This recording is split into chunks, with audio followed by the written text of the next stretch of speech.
Bonjour à toutes, à tous. Toujours un plaisir, une joie de vous retrouver semaine après semaine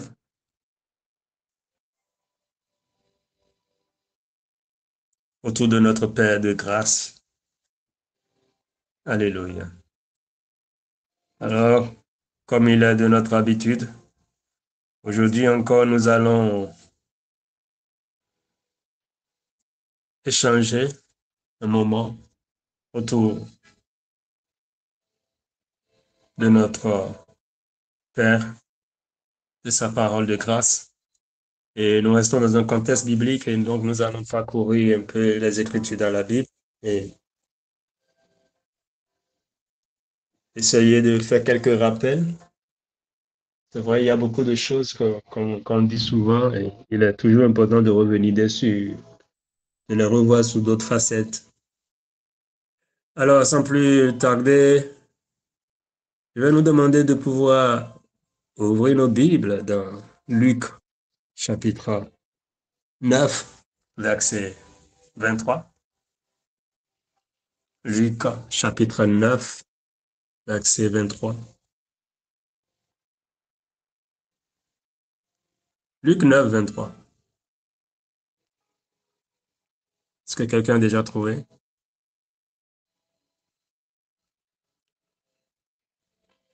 Bon, je le lis. Luc 9, 23. Oui, juste, Verset je vais si vous l'avez trouvé déjà. Oui. Luc chapitre 9, verset 23. Puis il dit à tous, si quelqu'un veut venir après moi, comme mon disciple, qu'il renonce à lui-même et mette de côté ses intérêts égoïstes, qu'il se charge chaque jour de sa croix, estimant une volonté d'endurer tout ce qui pourrait advenir, et qu'il me suive, croyant en moi, se conformant à mon exemple de vie, et, dans le cas échéant, souffrant ou peut-être même mourant à cause de sa foi en moi. Amen. Ouais. C'est quelle version ça? C'est C'est la Bible. Bible amplifiée. Bible Oui, amplifiée, la oui. Bible. D'accord. Super. Si c'est possible, vous pouvez le mettre dans le chat pour permettre aux C'est dans le élèves chat. Oui. Je le laisse Alors, dans le chat. donc,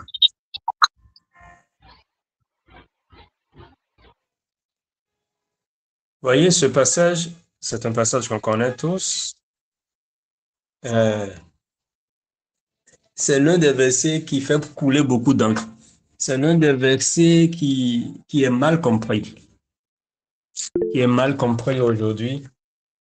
Et on voit beaucoup. Oui, oui, vas-y, la version TPT.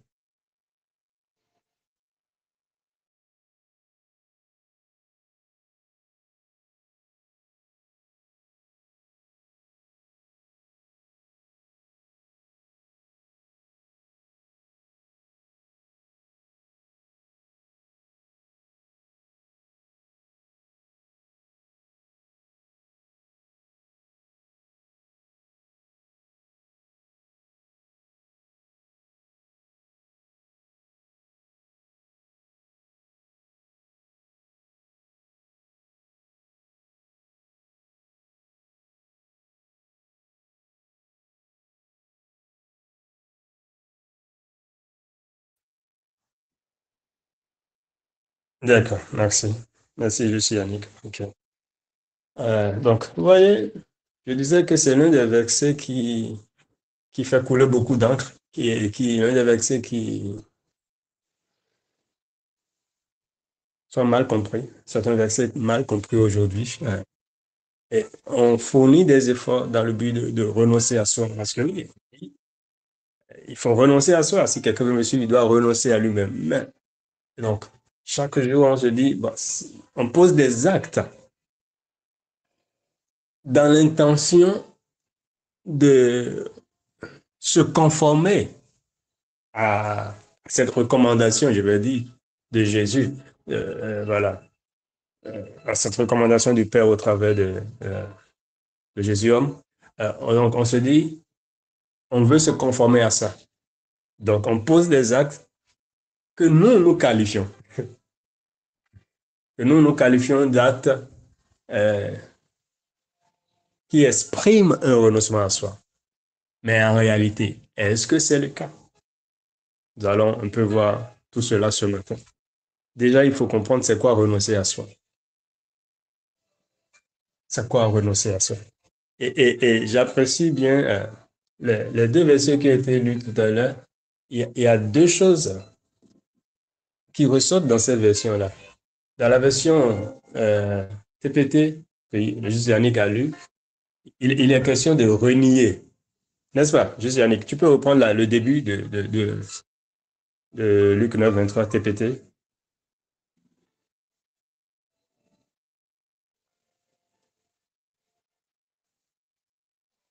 Juste Yannick.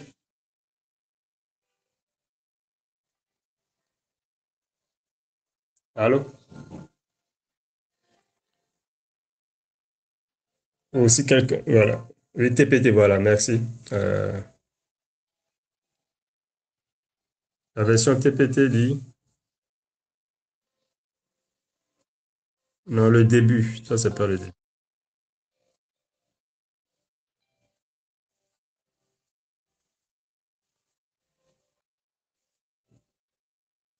Oui, voilà. Je pense que dans la version TPT, il a dit qu'il faudrait d'abord qu'il puisse renier à lui-même. Alors, et la version Bible détaillée parle de renoncer à ses propres intérêts, de pouvoir renoncer à ses propres intérêts, je crois bien, à ses intérêts, voilà, de mettre de côté ses intérêts égoïstes. Dans la version Bible détaillée, il est dit, il faut qu'il renonce à lui-même. Et donc, ça explique ce que c'est que renoncer à soi-même. Il s'agit donc de mettre de côté et mettre de côté ses intérêts égoïstes. Amen. Et donc, en réalité, quand on va rechercher le sens ou la signification en hébreu de cette expression renoncer à soi, ça veut dire fondamentalement deux choses. Ça veut dire fondamentalement deux choses. La première chose, le premier mot en hébreu qui est traduit par renoncer à soi, c'est liftor al atmo. Bon, voilà. Qui veut dire l'abandon de ses propres désirs ou aspirations. Liftor al atmo, qui veut dire l'abandon de ses propres désirs ou aspirations. Ça veut dire quoi? Renoncer à soi.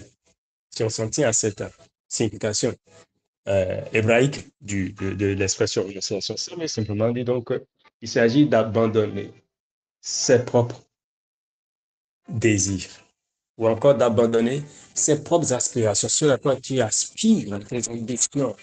Quelqu'un peut dire, moi j'aspire à être ci. On entend souvent ça. Quelqu'un va dire, moi j'aspire à devenir telle chose, telle personne. J'aspire à être à tel niveau, j'aspire à ci. Mais chemin faisant, tu n'y arrives pas. Et qu'est-ce que ça crée? Ça crée de la frustration, de la déception.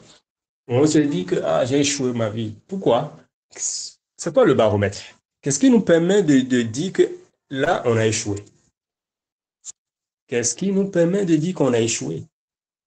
En fait, c'est en prenant pour référentiel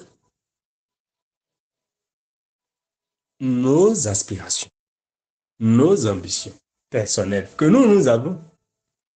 C'est ça qui fait que tu peux dire que tu as échoué, alors qu'en fait, tu n'as pas échoué.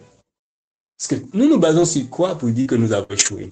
Nous nous basons sur quoi pour dire que les choses n'avancent pas? Tu te bases sur quoi? Généralement, nous nous basons sur euh, nos ambitions personnelles, nos aspirations personnelles. Et donc, on évalue dans le temps pour voir si l'évolution des choses, est-ce que c'est en adéquation avec mes aspirations? Est-ce que ça va dans le même sens? Et au regard de cela, nous tirons des conclusions, bien souvent très hâtives, et nous concluons vite que, ah, donc ça montre que oui, j'ai réussi. Ça montre que là, j'ai échoué. Ah, ça ne va pas. Ah, je suis en retard. On entend souvent ces expressions, on pense que quelqu'un peut dire qu'il est en retard, mais tu es en retard par rapport à quoi et par rapport à qui? Tu te bases sur quoi pour dire que tu es en retard dans la vie? Peut-être les autres se marient, les autres aussi. Et donc toi, tu dis que tu es en retard. En retard par rapport à qui? Est-ce que tu sais ce qui est pour toi? Est-ce que tu sais ce qui est prévu pour toi? Et donc, dans ce passage de Luc 9, 23, ce que Jésus essaie de faire comprendre, simplement, c'est renoncer. C'est de pouvoir abandonner. Renoncer à soi, c'est de pouvoir abandonner leur propre désir, de pouvoir abandonner leurs propres aspirations. Et tout à l'heure, nous allons bien voir pourquoi c'est important de le faire. Pourquoi c'est important d'abandonner ses propres désirs. Il n'est pas dit n'ayez pas de désirs, non. Il n'est pas dit n'ayez pas des aspirations. Il faut que ce soit clair. On n'est pas ici en train de dire à quelqu'un il ne faut pas avoir des désirs, il ne faut pas avoir des aspirations. Non. Que je te le dise ou pas, tu auras des désirs.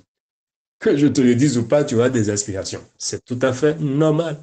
C'est l'ordre normal des choses. Mais ce dont il est question ici, et donc Jésus parle, c'est d'abandonner ses désirs personnels, c'est d'abandonner ses aspirations personnelles. On ne peut abandonner que ce qui est déjà. On ne peut abandonner que ce qui existe déjà. Tu ne peux pas abandonner ce qui n'est pas. Donc, s'il parle d'abandonner nos propres désirs, ça veut dire que les désirs sont déjà là, mais il faut les abandonner. Est-ce que je me fais comprendre, bien aimé?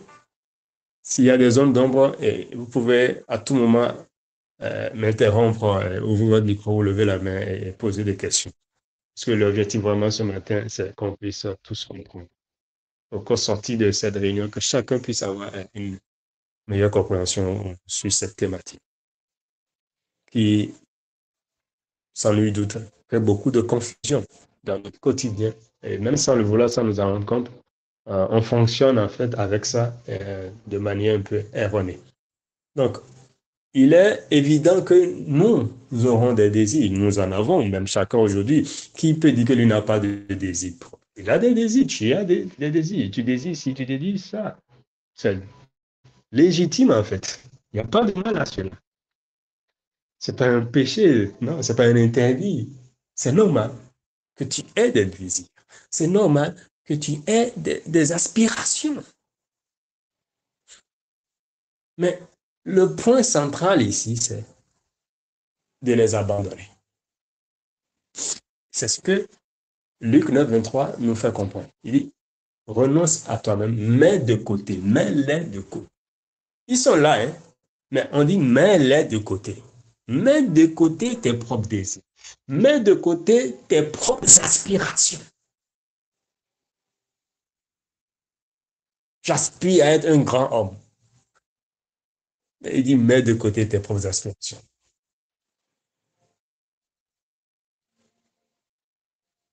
Parce que l'intelligence humaine, quelle qu'elle soit, reste limitée pour comprendre dans sa profondeur, dans sa largeur, dans sa longueur, dans sa hauteur, les choses du cœur. L'intelligence humaine, quelle qu'elle soit, reste limitée pour comprendre dans sa profondeur, dans sa longueur, dans sa largeur, dans sa hauteur, des choses du Créateur. Nous ne pouvons au grand jamais parvenir à cerner tous les contours de ce que le Seigneur a prévu pour chacun de nous. Nous ne pouvons au grand jamais parvenir à cerner dans sa globalité tous les contours de ce que le Seigneur a prévu pour chacun de nous.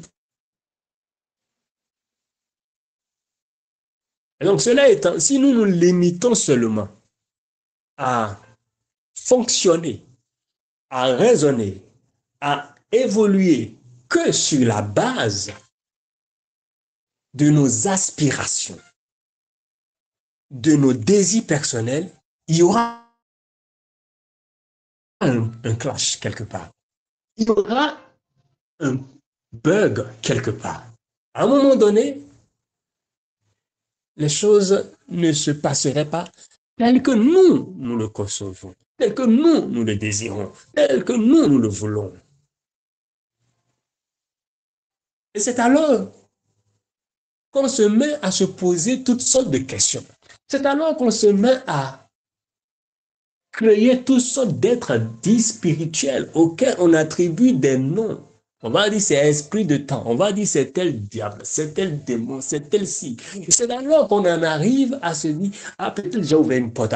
Ah, est-ce que ben, les jeunes là, ce qu'ils enseignent, c'est vrai, mais attention, peut-être qu'il y a encore un péché quelque part. Hein? Les gars là, ils ne disent pas toute la vérité. Ah, il y a si, mais parce que c'est pas normal que je vive encore telle situation. Moi, j'aspirais à ci. Regardez, on est déjà en train de finir même le 7e mois de l'année 2025. Moi, j'aspirais, je désirais que 2025 soit l'année de mon mariage, mais jusqu'à là, je fais 7 mois de 2025. Il n'y a personne, il n'y a rien qui se pointe. Peut-être moi, j'attends le fruit des entrailles, je désire le fruit des entrailles, mais jusque-là, rien ne pointe à l'horizon. J'aspire à être maman, j'aspire à être père. J'aspire à me marier, j'aspire à avoir des enfants, j'aspire à être à tel endroit, j'aspire à voyager. Mais jusque-là, rien. C'est comme s'il y a un blocage. Oui, ils me disent qu'il n'y a pas de combat spirituel. Ces jeunes-là, ils se réunissent tout le temps, ils parlent de ce qu'il n'y a pas, il n'y a plus de combat spirituel. Mais ce que moi je vis me laisse croire qu'il y a un combat quelque part, qu'il y a un blocage, donc je dois me lever dans la prière et mener un combat spirituel. Pourquoi? Pourquoi tu en arrives à avoir de telles réflexions? Pourquoi de telles pensées jaillissent soudainement dans ton cœur à un moment donné?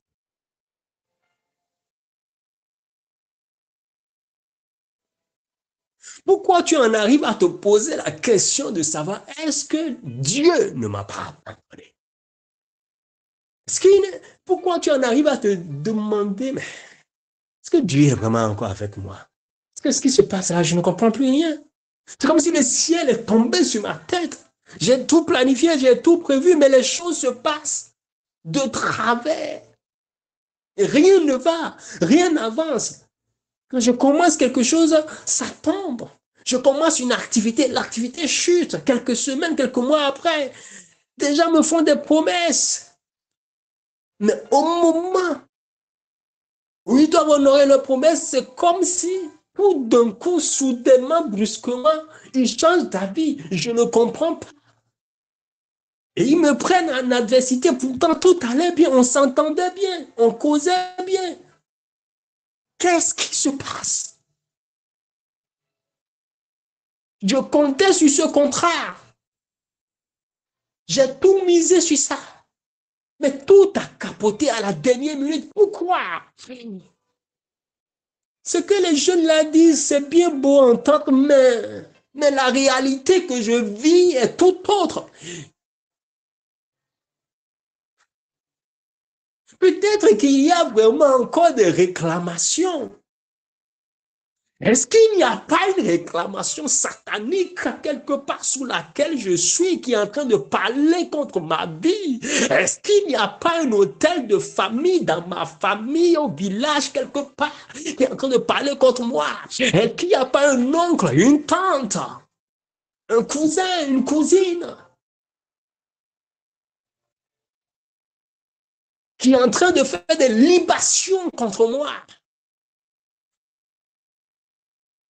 Il doit y avoir quelque chose qui cloche. Pour justifier le fait que mes aspirations ne se soient pas accomplies, réalisées jusque-là. Pour justifier le fait que mes désirs, que j'ai transformés en sujet de prière, que j'ai transformés en jeûne et prière, ne se soient pas réalisés.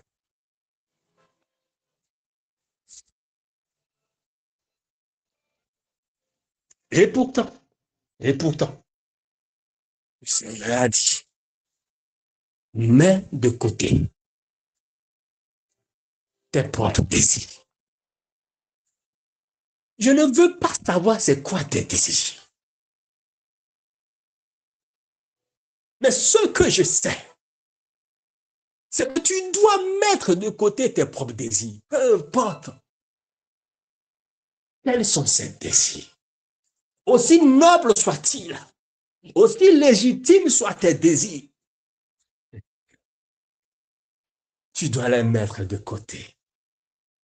Aussi pieux qu'ils puissent paraître tes désirs, tu dois les mettre de côté. Ah.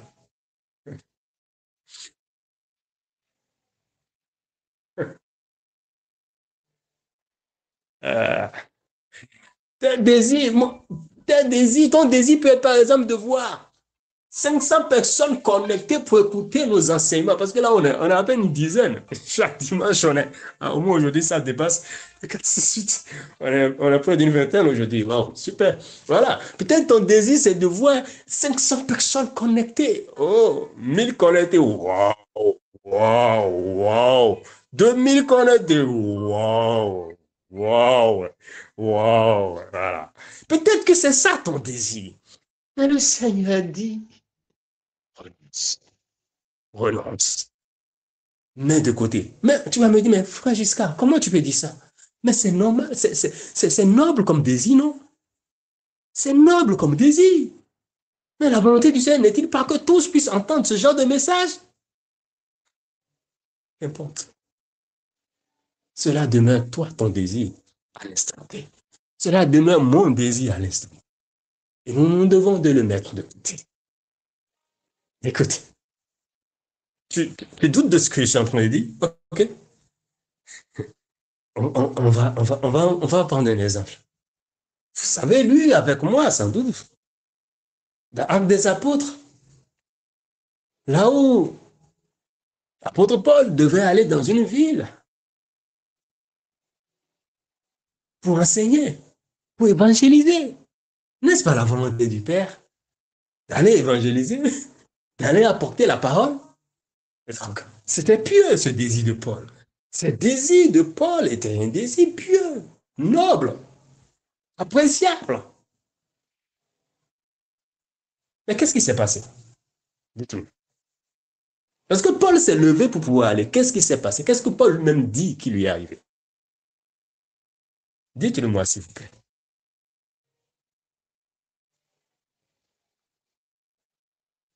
Ouvrez votre micro et dites-le-moi.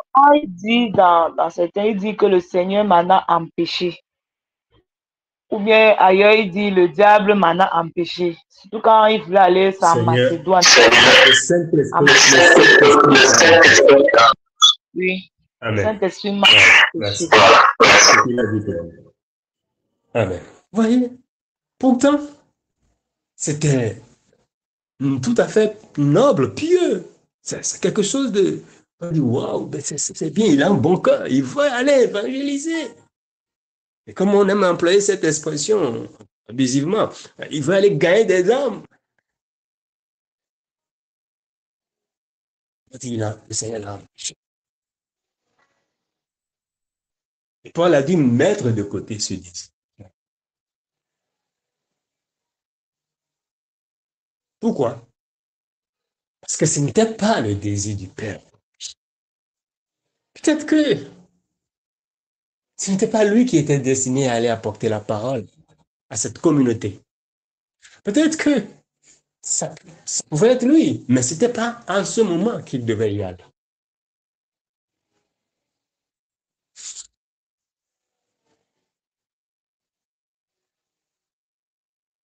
Je vois une préoccupation dans le chat.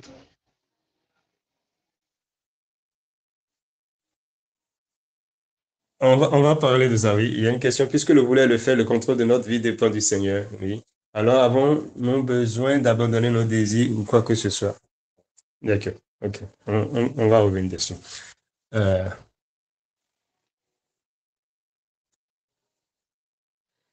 savez, la vie avec le Seigneur est une vie intentionnelle.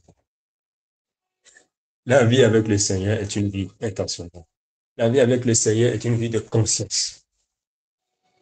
Professeur. La vie avec le Seigneur est une vie de conscience. Donc, tu ne peux pas vivre au-delà de ce dont tu es conscient. Tu ne peux pas vivre au-delà de ce dont tu es conscient. Et c'est d'ailleurs le pourquoi de l'importance de nous réunir comme ça et de d'échanger, d'écouter des enseignants, de nous édifier, d'être édifiés. Sinon, il n'y aurait aucune raison alors de le faire. Si on doit juste en tenir à dire, ouais, ben, le vouloir le faire me vient du Seigneur, donc voilà, j'ai même pas besoin d'écouter un enseignement. Ouais, s'il le dit. Mais pourquoi il est important d'écouter des enseignements, ces gens d'enseignement? Pourquoi il est important de méditer? Pourquoi? Pourquoi c'est si important? Parce que cela permet à ce que nous soyons conscients de vérité. Parce que tant que tu ignores la chose, tu ne peux pas jouir. Tu ne peux pas jouir de ce que tu ne sais pas. Tu ne peux pas jouir. Mais la chose est déjà là pour toi. C'est toi. C'est pour toi. Mais tu ne peux pas en profiter. Pourquoi? Parce que tu n'en es pas conscient. Et le dimanche dernier, euh, le juste Mao-tse, dans le message qu'il a porté, il disait qu'il parlait de la croyance qui vient d'abord euh, de l'information. L'information conduit à la pensée et la pensée amène à la croyance. Donc, c'est une chaîne, en fait.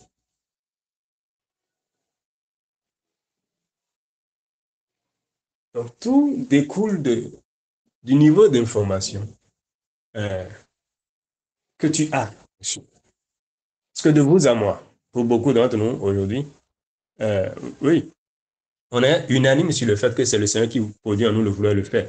Mais aujourd'hui, le vouloir et le faire que le Seigneur produisait en toi, est-ce que aujourd'hui c'est le même qui est produit en toi? Il y a une main levée. Ouais. Juste Jean-Pierre a levé la main, c'est ça. Oui, shalom à toutes, shalom à tous. Je viens de prendre, désolé, je viens de prendre le temps en marche, mais la question du frère, du juste, euh, m'a interpellé en fait par rapport à ce que le Seigneur est en train de nous dire ce matin. Et je pense en toute humilité qu'il n'y a pas de contradiction en fait. La question, elle est pertinente et elle est vraie par rapport à tous les enseignements que le Seigneur nous donne ici. C'est lui qui produit en nous le vouloir et le faire. Alors qu'avons-nous à dire encore qu'on doit laisser tomber nos propres désirs et nous en tenir qu'à lui? En fait, il ne s'agit pas, pour ce que je comprends, en tout cas le bout que j'ai écouté de ce que le Seigneur nous enseigne ce matin, ou nous dit ce matin, il ne s'agit pas de choisir d'abandonner ses propres désirs. Ce n'est pas de dire, bon, ok, moi, je choisis d'abandonner mes désirs, je décide d'abandonner mes désirs, puisque, comme le frère l'a dit, le vouloir et le faire viennent de lui. C'est lui qui suscite en nous le vouloir. Donc, ce désir que tu as vient de lui aussi, puisque tu n'as pas une machine à pouvoir produire des désirs à part autre que ce que lui te suscite de produire. Mais seulement, c'est de comprendre que, si j'entends bien ce que le Seigneur me dit ce matin, c'est de comprendre que même si tu as ce désir-là et que ça ne s'accomplit pas, de ne pas pouvoir se mettre à se morfondre, à pleurer sur son sort, à commencer par, comment je vais dire, regretter, à commencer par dire, par se mettre mal parce que tu as déjà planifié, parce que toi, tu as voulu telle chose et ça ne s'est pas manifesté. C'est de comprendre par là que c'est seulement ce que le Père décide qui est en train de s'accomplir. Moi, c'est ce que j'entends par le message que le Seigneur nous dit en disant d'abandonner ses propres désirs. Parce que quand tu es attaché à cette volonté-là qui est en toi et que ça ne se manifeste pas, tu deviens, comment on dit, tu deviens très mal, tu deviens malade, tu deviens soucieux, tu deviens, la tension artérielle monte, c'est beaucoup de choses. Mais quand, avec le message que le Seigneur nous donne, quand tu commences par comprendre justement que le vouloir et le faire viennent de lui, tu n'es plus attaché à des désirs. Le Seigneur lui-même t'amène, puisque c'est lui-même qui le fait. Le but de l'enseignement qu'il nous donne, c'est de nous amener, c'est d'amener notre âme à ne plus être attachée à des désirs, à ne plus être attaché aux pensées, mais à n'être attaché qu'à lui, à ne regarder qu'à lui. Donc, même quand la pensée monte, même quand le projet est là, même quand le désir ardent de devenir celle, de faire tel est là, tant que si ça ne s'accomplit pas, tu rends grâce à Dieu. Dans les passages qu'on a lus par rapport à l'apôtre Paul, à aucun moment Paul n'a commencé par dire ah, je dois aller évangéliser, oh, et j'ai été l'esprit de Jésus ou l'esprit du Seigneur ou tel m'en a empêché. Paul n'a pas commencé par pleurer pour dire ah, attention, il faut que j'aille combattre pour imposer, il faut que cela se fasse, il faut obligatoirement, ça c'est des blocages, c'est parce qu'il y a l'avenir devant, c'est parce qu'il y a le bien devant, donc il y a des blocages, donc il faut pouvoir lever le niveau pour bloquer. C'est ça, Paul n'a jamais dit ça. Paul a rendu grâce. Paul a rendu grâce et il a commencé. Donc c'est, en fait, pour moi, il faut aussi que le Seigneur nous donne d'écouter les messages aussi par sa grâce de manière spirituelle, de manière, l'esprit de ce qu'on est en train d'enseigner. Voilà, l'esprit de ce qu'on est en train d'enseigner. Donc, je ne pense pas que littéralement, il s'agisse de dire, je décide comme on entendait avant, parce que ce type de message, on peut l'avoir déjà entendu sous une autre forme. Je décide d'abandonner mes désirs. Je décide de mourir à moi-même. Je décide de... Non. Mais c'est de comprendre que on est attaché à rien en fait. On n'est qu'attaché qu'au Seigneur. On est attaché à rien, on n'est qu'attaché à ses plans. On est attaché à rien, on est attaché qu'à sa volonté à lui. Et donc, peu importe la puissance qu'importe l'intensité de la volonté que nous avons, peu importe le désir que nous puissions avoir, c'est seulement ses plans. Et quand lui nous rend conscient de ces choses-là, on ne se retrouve pas malade, on ne se retrouve pas dans la dépression, on ne se retrouve pas dans la dépression parce que telle chose qu'on a projetée ne s'est pas accomplie telle qu'on veut, telle chose qu'on a voulu avoir, on n'a pas pu l'avoir, on se retrouve. Et c'est ça le sens de se détacher de ses désirs, quoi. C'est ça le sens pour moi de ne pas être attaché ou renoncer à ses désirs. En fait, c'est ce que j'ai compris, que je voulais partager pour dire que oui, on garde la logique du frère, c'est le sens bien de ce que le Seigneur nous dit et nous a toujours dit, parce que sinon, ça revient à dire que c'est comme si j'ai un désir moi-même et je dois faire un effort pour m'en détacher. Mais c'est de comprendre qu'on n'a pas de désir, c'est ces désirs, et le fait de se détacher, ça veut dire que si ça venait à ce que ce qu'on a planifié ne se manifeste pas, c'est de comprendre que c'est lui qui l'a voulu et c'est son plan qui se manifeste. Et nous, on n'est pas malade, on ne tombe pas dans la dépression. Et c'est ça le détachement que le Seigneur produit en nous au travers de ce message.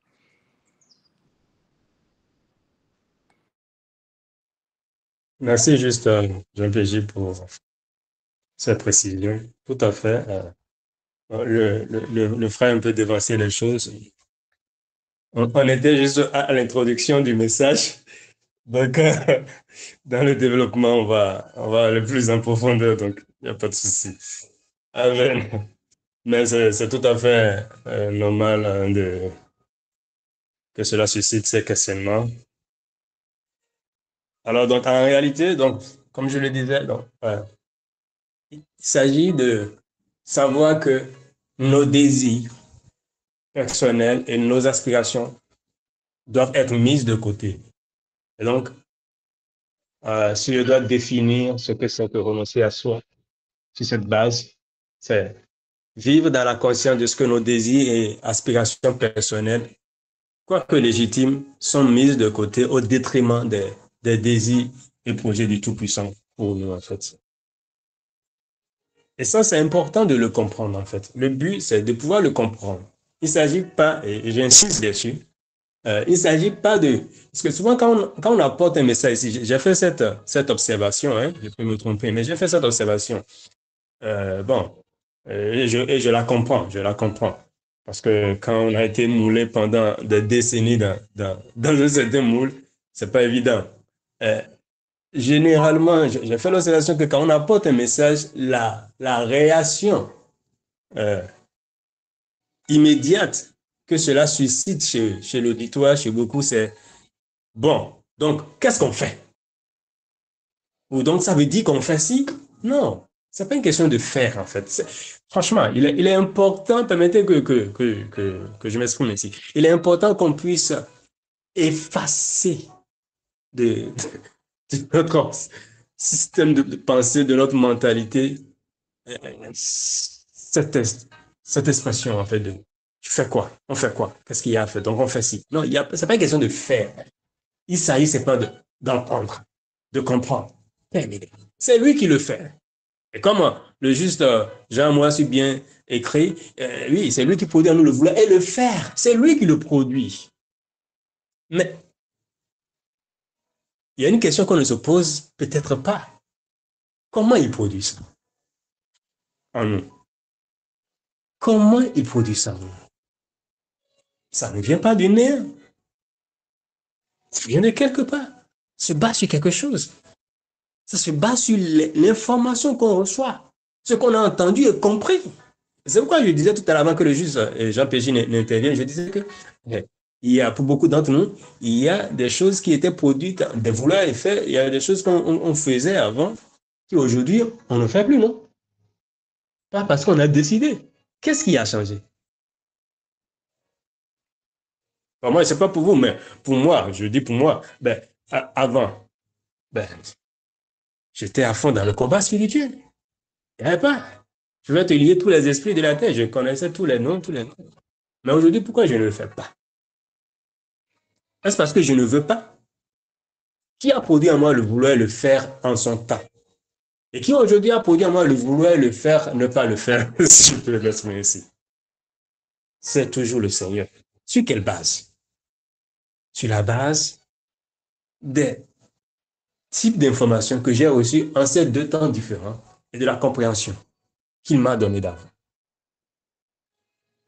Donc, c'est une question de ce que tu entends et comprends. Et dans Matthieu 13, Jésus parlait de ça aussi. Pour dire, la parole qui tombe sur la bonne terre, c'est ceux-là qui ont entendu, la parole qui tombe sur la bonne terre, qui porte son fruit, c'est ceux qui ont entendu et compris. Pas juste entendu, qui ont entendu et compris. Beaucoup entendent, mais ne comprennent pas. C'est ceux qui ont entendu et compris. Donc, selon ce que tu as entendu et compris, c'est ça qui détermine en quelque sorte ce que tu vivras en fait ton quotidien. Donc, il ne s'agit pas que tu fournisses des efforts. Ça, j'insiste beaucoup sur ça. Parce que franchement, il faut qu'on puisse sortir de notre tête. Donc, je décide de faire ci, donc je vais faire ci. Non, ce n'est pas toi qui fais. Entends, comprends. Et tu constateras. Tu constateras. Nous constaterons. C'est sans effort. C'est sans tracasserie. C'est sans sueur. Tu constateras si réellement tu as entendu et compris. À force d'entendre. C'est pourquoi on dit entendre, entendre encore. Il a dit la foi vient de ce qu'on entend. C'est le présent continu. Ce n'est pas juste une fois, non. C'est-à-dire entendre continuellement. Donc, en entendant continuellement, tu comprends davantage. Tu comprends davantage. Et quand tout cela est réuni, ça produit en toi le vouloir et le faire, qui est conforme à ce que tu as entendu et compris. Ça produit en toi le vouloir et le faire venant du Seigneur. Nous sommes d'accord? Parce que tout vient de lui. Mais cela produit en toi le vouloir et le faire qui est conforme à ce que tu as entendu et compris. Voilà. On va avancer. Une autre expression, une autre définition de renoncer à soi qui est revenue dans ce qui a été lu tout à l'heure, dans la version TPT, le Luc 9, 23, que le juge Yannick a lu, il était question de renier. En hébreu, renoncer à soi veut également dire, je vais lire ça, hein, même si j'écorche un peu l'hébreu, les hit shakesh leatzmo, qui veut aussi dire renier sa propre volonté. Renier sa propre volonté. Amen. Renier sa propre volonté. On est d'accord qu'on a une volonté, il y a une volonté humaine.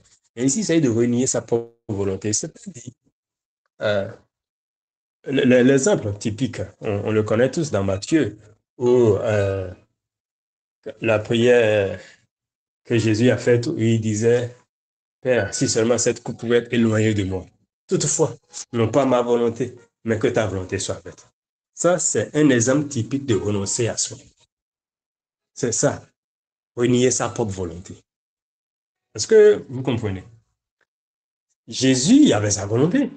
Et sa volonté, ce n'était pas d'aller sur ce bois infâme. Hein? Ah non, non, non.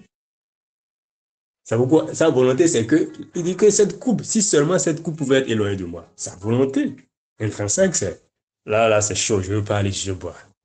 Père, si c'est possible. Il dit, si c'est possible. Mais il vient ajouter, non pas ma volonté. Ça veut dire qu'il fait une part des choses entre lui et sa volonté. De quelle volonté ça il s'agit? On va voir ça après. Il s'agit de la volonté de Jésus homme. Il s'agit de la volonté de Jésus dans son humanité. Il s'agit donc de la volonté humaine. Il dit non pas ma volonté, mais que ta volonté se fasse. Donc ça veut dire qu'il y a deux volontés qui sont impliquées dans ce processus. Il y a deux volontés qui sont en jeu. Est-ce qu'on est d'accord? Parce qu'il dit, toutefois, non pas ma volonté, mais que ta volonté se fasse. Donc il parle de deux volontés différentes. Alors, donc il parle de la volonté du Père et il parle de lui, sa volonté. Lui, sa volonté, c'est quel type de volonté? En fait, il s'agit de la volonté humaine. Il s'agit de la volonté de la nature humaine, d'un point de vue humain, d'une perspective humaine. Il s'agit de cette volonté. Ça, c'est ce que, d'une perspective humaine, Jésus ne voulait pas aller à Golgotha. Jésus ne voulait pas aller sur ce bois infâme, d'un point de vue humain, d'une perspective humaine, je précise.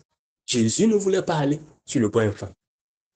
Mais du point de vue du Seigneur, du point de vue de Dieu, de la perspective de Dieu, il fallait qu'il aille sur le bois infâme. Mais qu'est-ce que Jésus a fait? Il a renié sa propre volonté. Et c'est de ça qu'il s'agit. Il a renié sa propre volonté. Pourquoi? Parce qu'il en était conscient. Parce que lui, justement, c'est lui qui parle aux gens, qui dit aux autres plus tôt, d'accord? Dans Luc 9, plus tôt déjà, il leur dit, renoncez à soi. Il a dit renoncer à eux-mêmes. Ça veut dire il était conscient de ça. Donc c'est une question de conscience. Parce que dans tous les cas, ça, il faut le préciser, dans tous les cas, que tu le veuilles ou pas, que tu montes ou tu descends, la volonté du Père qui sera faite. Il faut que ce soit clair. Il ne faut pas qu'il y ait de confusion. D'accord? Que toi et moi, nous le voulions ou pas, c'est ce que le Père veut qui sera manifeste. Donc là n'est pas la question. Mais le point ici est ceci. Quel sera l'état de ton âme? Parce que c'est de ça qu'il s'agit. Dans tous les cas, la volonté du Père est faite. Mais comment nous nous sentons après? Est-ce que nous profitons de ça? Le juste Yannick, tout à l'heure, dans la prière d'ouverture, a dit quelque chose que j'ai beaucoup apprécié et que j'ai noté. Il dit, le fruit de la justice, c'est le repos et la sécurité.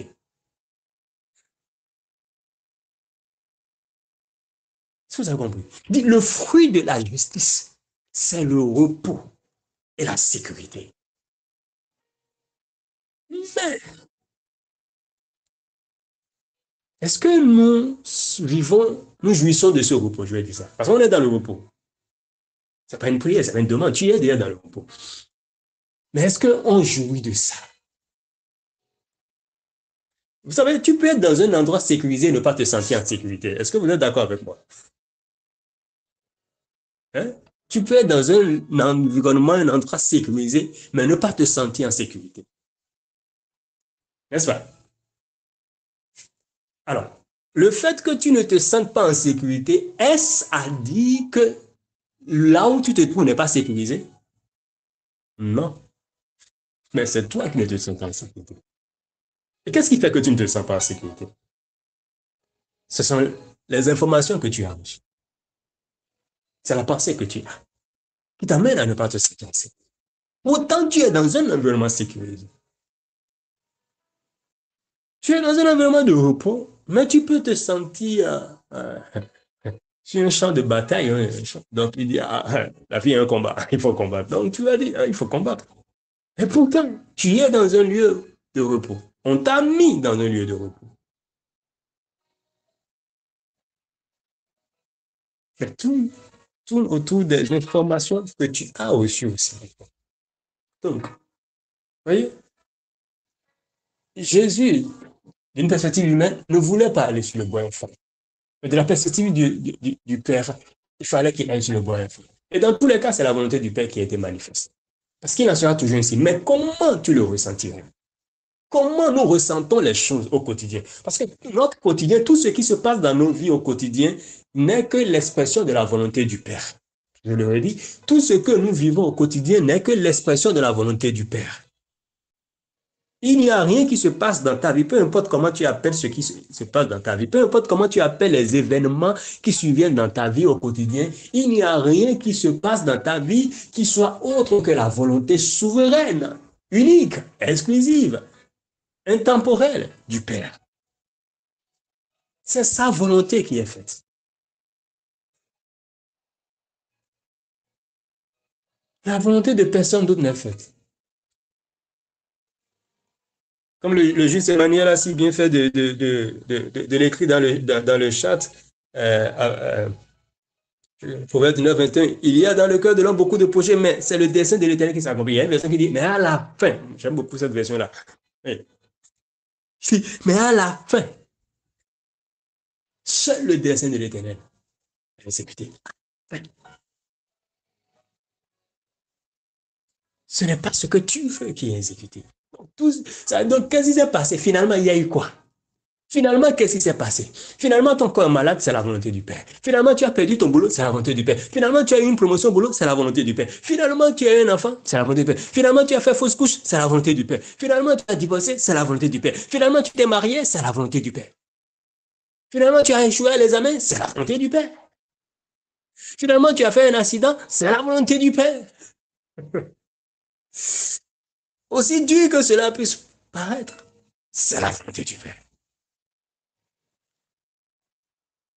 Tout n'est que ça.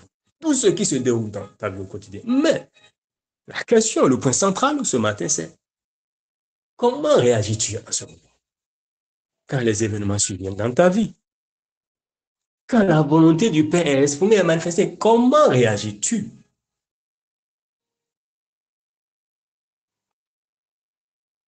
Comment ton âme réagit-elle? Pourquoi le psalmiste David pouvait dire à son âme, mon âme, fortifie-toi, réjouis-toi dans le Seigneur. Mon âme, pourquoi es-tu triste? Tu vois un peu? Voyez avec moi. David parle à son âme. Déjà, il fait une différence entre lui et son âme. Et ça, c'est un point sur lequel on en a beaucoup parlé déjà ici, qui est important en fait. Il faut faire cette différence. Vous êtes esprit. Vous êtes esprit. Vous êtes esprit. Vous n'êtes pas corps. Vous n'êtes pas ce corps. Ce corps n'est qu'une enveloppe. Vous n'êtes pas votre âme. L'âme. Vous possédez une âme, mais vous, vous êtes l'esprit. Nous sommes esprit. 100%. Vous êtes esprit. Vous avez une âme. Et vous, en tant qu'esprit, un avec le Père, c'est l'esprit qui est en fusion avec le Père. Parce que le Père est esprit. Donc l'union, c'est entre esprit. C'est une union esprit-esprit. Voilà. Donc, vous comprenez les choses du Père. C'est pourquoi Jésus pouvait dire, mais vous connaissez le Père. Donc, vous le connaissez. L'esprit connaît. Mais l'âme ne connaît pas. L'âme a besoin d'être éduquée. C'est pour l'âme qu'on apporte l'enseignement. Le message, c'est pour l'âme. L'âme en a besoin. Pour le relèvement de l'intelligence. Le relèvement de l'intelligence, à quel niveau ça se passe? Ça se passe au niveau de l'âme. L'information, c'est pour l'âme. Sinon, elle serait agitée au-dedans de toi. C'est pourquoi le psalmiste David dit à son âme, mon âme, pourquoi es-tu agité au-dedans de moi? David a fait un constat. David dit quoi? Vous voyez un peu? David, l'esprit, n'était pas agité.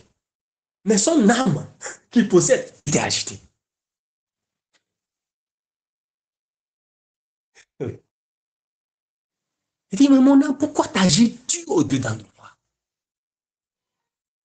Et c'est donc ce qui se passe avec nous. Je disais, David, lui, l'esprit n'était pas agité, mais son âme qu'il possède, qui est au-dedans de lui, était agitée. David a fait ce conseil, il dit, mon âme, pourquoi t'as battu? Pourquoi t'agites au-dedans de moi? Pourquoi mon âme veut jeter l'éponge? C'est l'âme qui jette l'éponge. C'est l'âme qui abandonne. C'est l'âme qui lâche prise. C'est l'âme qui tombe dans le découragement. C'est l'âme qui est déçue. C'est l'âme qui est frustrée.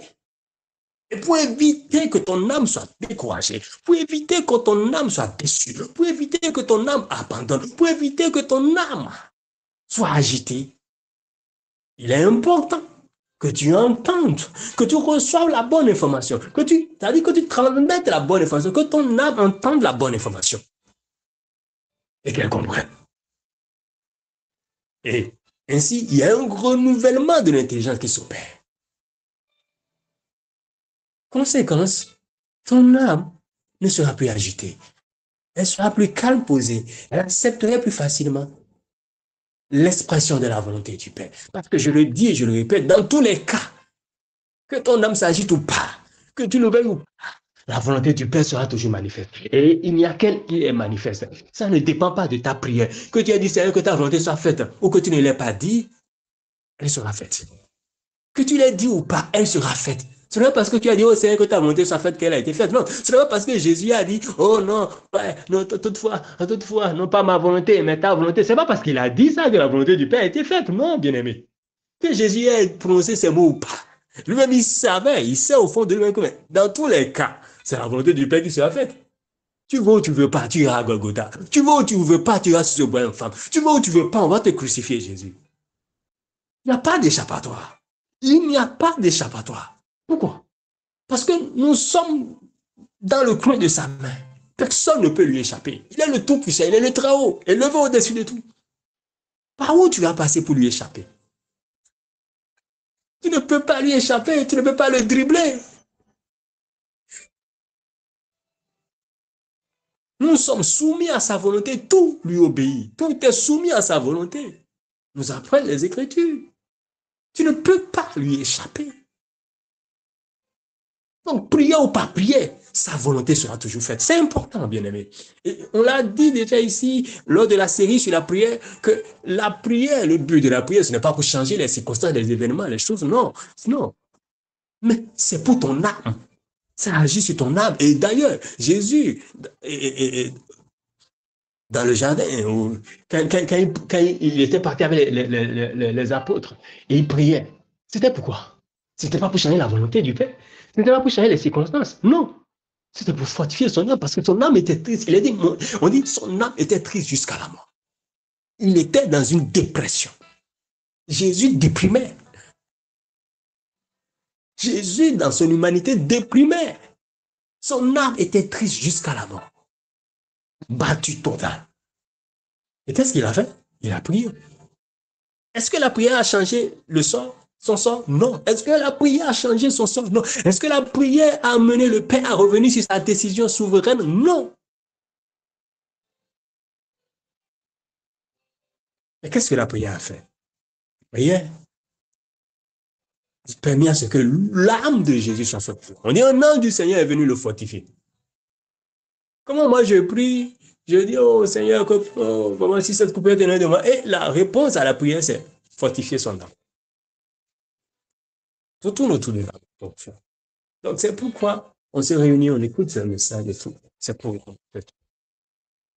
parce que sinon, les choses se passent et on est frustré, on est découragé. Si on doit être honnête avec nous, nous allons le reconnaître. Peut-être même cette semaine, des événements sont survenus dans ta vie qui, à un moment donné, toi-même, tu étais abattu, ton âme était abattue dans le toi, tu ressentais l'abattement de ton âme au-dedans de toi. Tu ressentais la tristesse de ton âme. En fait, c'est pas toi qui es triste, mais c'est ton âme qui est triste au-dedans de toi. Donc, l'attristement de ton âme, tu le ressens, en fait.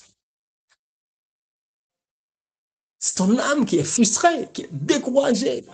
Tu te dis, mais à quoi bon? Est-ce que ça vaut la peine? Moi, ça me fatigue tout ça.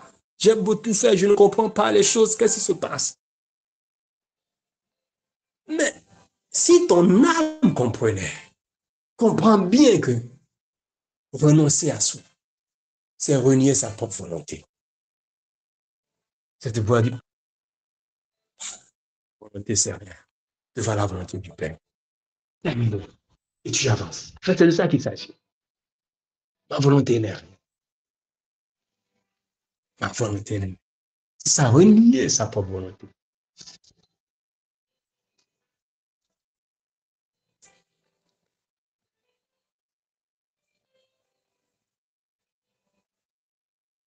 Autre chose que je dirais, c'est que renoncer à soi, c'est ne plus se voir au centre, mais voir uniquement Christ au centre de tout. Je reprends. Renoncer à soi, c'est ne plus se voir au centre. C'est ne plus se voir au centre, mais voir uniquement Christ au centre de tout. voyez, encore une fois, il s'agit de... voilà. Si je dois, pour être plus précis, je dirais que on parle de renonciation, il ne s'agit pas d'actes que tu poses, mais il s'agit de perspective. Il s'agit de comment tu te vois. Il s'agit de comment l'âme se voit, ton âme se voit en fait. C'est pourquoi il est dit, voyez les choses du point de vue de Dieu, de la perspective de Dieu.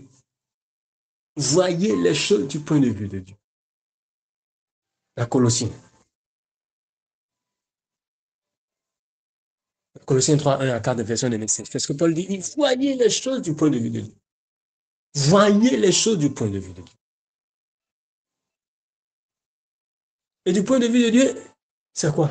Qui est au centre? Ce n'est pas toi, ce n'est pas moi, mais c'est Christ. Notre ego n'est pas central. Paul en parle dans Galates 2, 19 à 20, la version des messages. Il dit, mon ego n'est plus central. Paul dit, non, mon ego n'est plus central. Mais c'est Christ, en fait, qui devient la plaque tournante, qui est au centre. Et dans Colossiens 3, 1 à 4, version des messages, Paul dit que regardez autour de Christ. Car c'est là que se passe l'action. Il dit, regardez autour de Christ. Car c'est là que se passe l'action.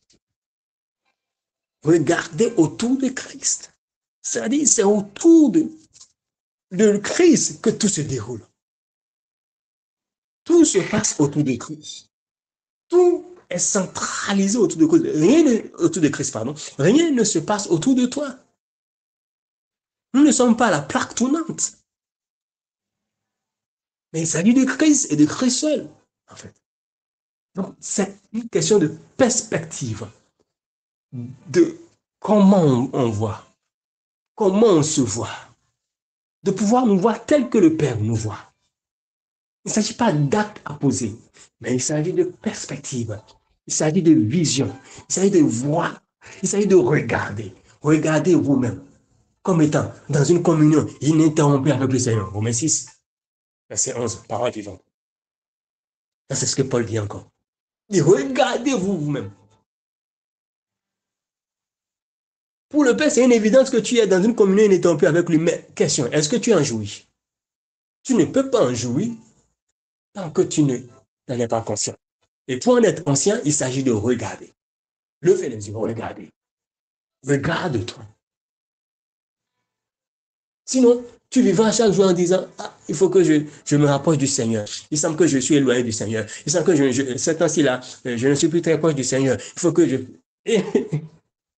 Oh, tu es déjà dans une communion interrompue avec lui, mais tu ne peux pas jouir de cette communion interrompue tant que tu n'as pas l'information, tu n'as pas compris, et que tu ne te regardes pas ainsi pour en être conscient. C'est ça le chemin, le cheminement. C'est ça le processus.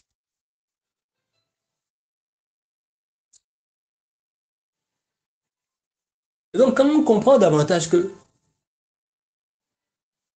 c'est pas nous qui sommes au centre, mais que c'est plus facile. Mais aujourd'hui, vous comprenez avec moi que généralement, quand beaucoup lisent ce passage de Luc 9 et ils entendent renoncer à soi, ben, c'est tout le contraire de ce que le passage veut dire qu'on fait. Dans la pensée de beaucoup, le renoncer à soi les amène à se voir au centre. Ah, je dois faire ci. Ah, je dois faire ça. Il faut que je puisse traiter mon corps durement. Comme Paul l'a dit, encore un verset mal compris. Un jour, on reviendra sur ce verset de traiter durement son corps là. Voilà, je dois faire ci. Ah, je dois renoncer à soi. Donc, dans la pensée des gens, le renoncer à soi là, en fait, il se voit même au centre. Or, l'idée derrière le renoncer à soi, c'est de ne pas te voir au centre. Vous voyez pourquoi, dans mes propos préliminaires, je disais que c'est un verset mal compris et qui fait couler beaucoup d'encre. Et de salut même, j'ajoute.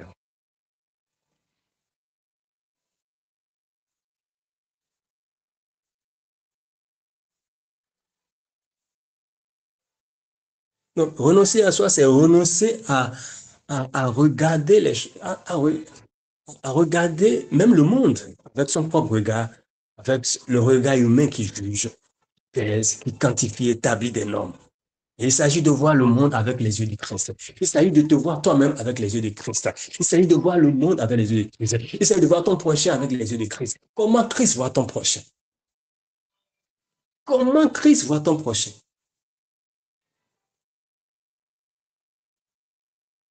Est-ce que Christ voit ton prochain comme un païen?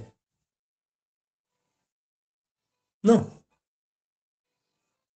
L'exemple typique, on l'a dans Isaïe 45 avec Cyrus. Cyrus qui était un roi qui, du point de vue des hommes, on va dire que c'est un roi païen, un idolâtre. Mais est-ce que quand Dieu voulait lui parler, est-ce que Dieu lui a parlé en l'indexant comme étant un idolâtre? Non. Dieu a dit, mon serviteur, mon noué Cyrus. Il a mon noué Cyrus. Un idolâtre. Voilà comment le Seigneur le regardait. Et nous sommes appelés à regarder les gens de cette manière aussi. C'est ça aussi, oui, regardez les gens du point de vue du Seigneur, avec les yeux de Christ, tel que le Seigneur les voit. Avoir Christ au centre, à ne pas voir quelqu'un d'autre. Non, mais c'est Christ qui est au centre. Quel que soit l'acte que quelqu'un pose envers toi, peu importe comment on va qualifier cet acte-là, vois Christ en fait, au centre. Ne vois pas une main de quelqu'un d'autre. Il n'y a personne d'autre. Ne vois pas une main d'un certain diable ou démon. Et j'en viens, j'atterris par ça. J'atterris par ça. Et souhaiterais demander à quelqu'un de m'aider à lire Matthieu 16, 23 à 24, dans la version Parole de vie. Matthieu 16, 23 à 24. Et vous allez comprendre. Matthieu 16, 23 à 24. Et la personne lit d'abord le 24 avant de lire le 23. Matthieu 16, vous lisez d'abord le verset 24 et après vous lisez le verset 23. Version Parole de vie.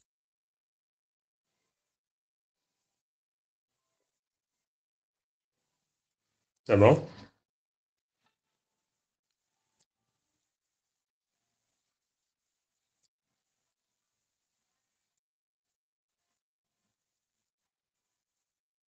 Quelqu'un a trouvé?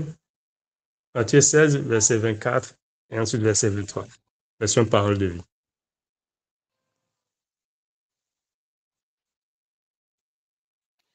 Version parole de vie. Mais verset 24 d'abord. Alors Jésus dit à ses disciples, si quelqu'un veut être mon disciple, qu'il ne pense plus à lui-même, qu'il porte sa croix et qu'il me suive. Verset 23. Mais Jésus se retourne et dit à Pierre, va-t'en, Satan, tu es en train de me faire tomber.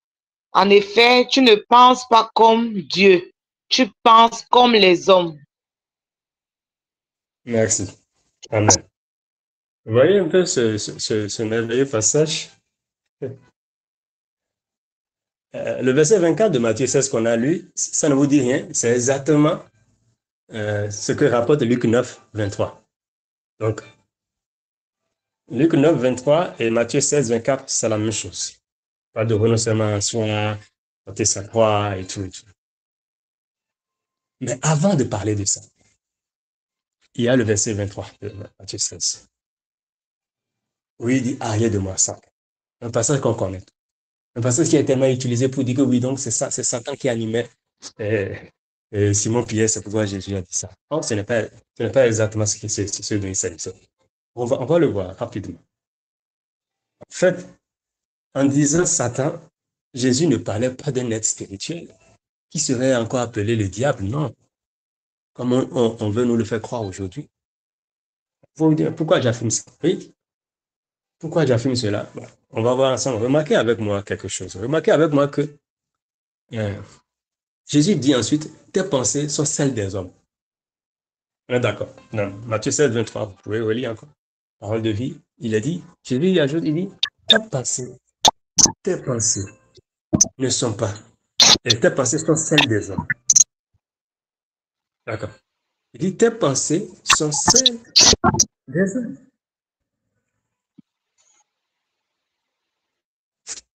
Donc Jésus dit, tes pensées sont celles des hommes. Alors, moi, ma question est, s'il y avait un être spirituel, dit Satan ou le diable, peu importe le nom que vous lui donnerez, ne pensez-vous pas que Jésus devrait dire que tes pensées sont celles du diable? Ou alors, si ce diable, que moi je qualifierais d'imaginaire, euh,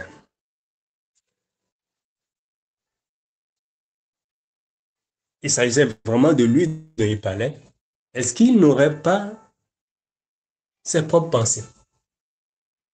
Comment peut-il se faire qu'un diable, de la manière dont les gens décrivent ce diable-là, comme fort, comme puissant, comme quelqu'un qui a son royaume à lui-même et qui a des, toute une équipe autour de lui qui organise les choses et tout, hein, qui a des gens à son service, mais ça voudrait dire qu'en réalité, ce diable devait avoir ses propres pensées, n'est-ce pas? Il devrait avoir ses propres pensées. Mais pourquoi on parle ici de pensée humaine? Pourquoi il est question de pensée humaine ici? Parce qu'en réalité, et il y a d'autres versions qui, à la place de Satan, ont bien mentionné Pierre, où il était dit, arrière de moi, Pierre. En fait, de qui et de quoi parlait Jésus? Il parlait de la nature humaine, Pierre. Il parlait de la nature humaine. Mais que nous, aujourd'hui, on a pris pour fabriquer un être autour de cette nature humaine, que tous on a tous cette nature humaine. On a pris pour fabriquer un être dit spirituel, appelé Satan, diable, démon, ce qu'on veut, et avec lequel on fonctionne, et à qui on a donné toutes sortes de pouvoirs, toutes sortes de forces, ici, de ça. Il parlait de la nature humaine. Et cela se confirme d'ailleurs par le fait qu'il vient dire, tu as les pensées humaines. Tes pensées sont celles des hommes, sont des pensées humaines. Si c'était un être spirituel du diable, Satan, mais cet être devait avoir lui-même ses propres pensées. On parlerait des pensées diaboliques, maléfiques, par le diable, mais Jésus ne fait pas cas de ça. Il fait cas de pensées humaines. Jésus fait cas de pensées humaines. Liées à quoi donc? Liées à la nature humaine de Simon-Pierre. Et donc, il lui disait, arrière de moi. C'est-à-dire que cette nature aille en arrière.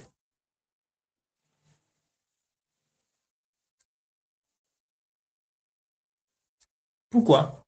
Parce que dans la pensée du Père, la nature humaine ne doit pas être au centre. Mais c'est la nature divine qui doit être au centre. Parce que nature humaine est liée avec pensée humaine. La nature divine, notre frère, nous, qui nous sommes, est liée avec pensée divine.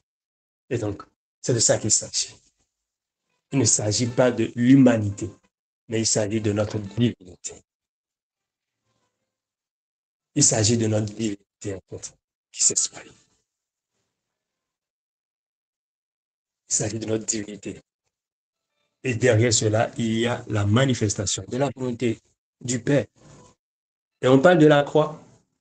Je finis par ça. C'est quoi la croix dans ce contexte? C'est quoi la croix? Beaucoup, quand on entend la croix, on pense directement à souffrance. Mais pas forcément, pas que.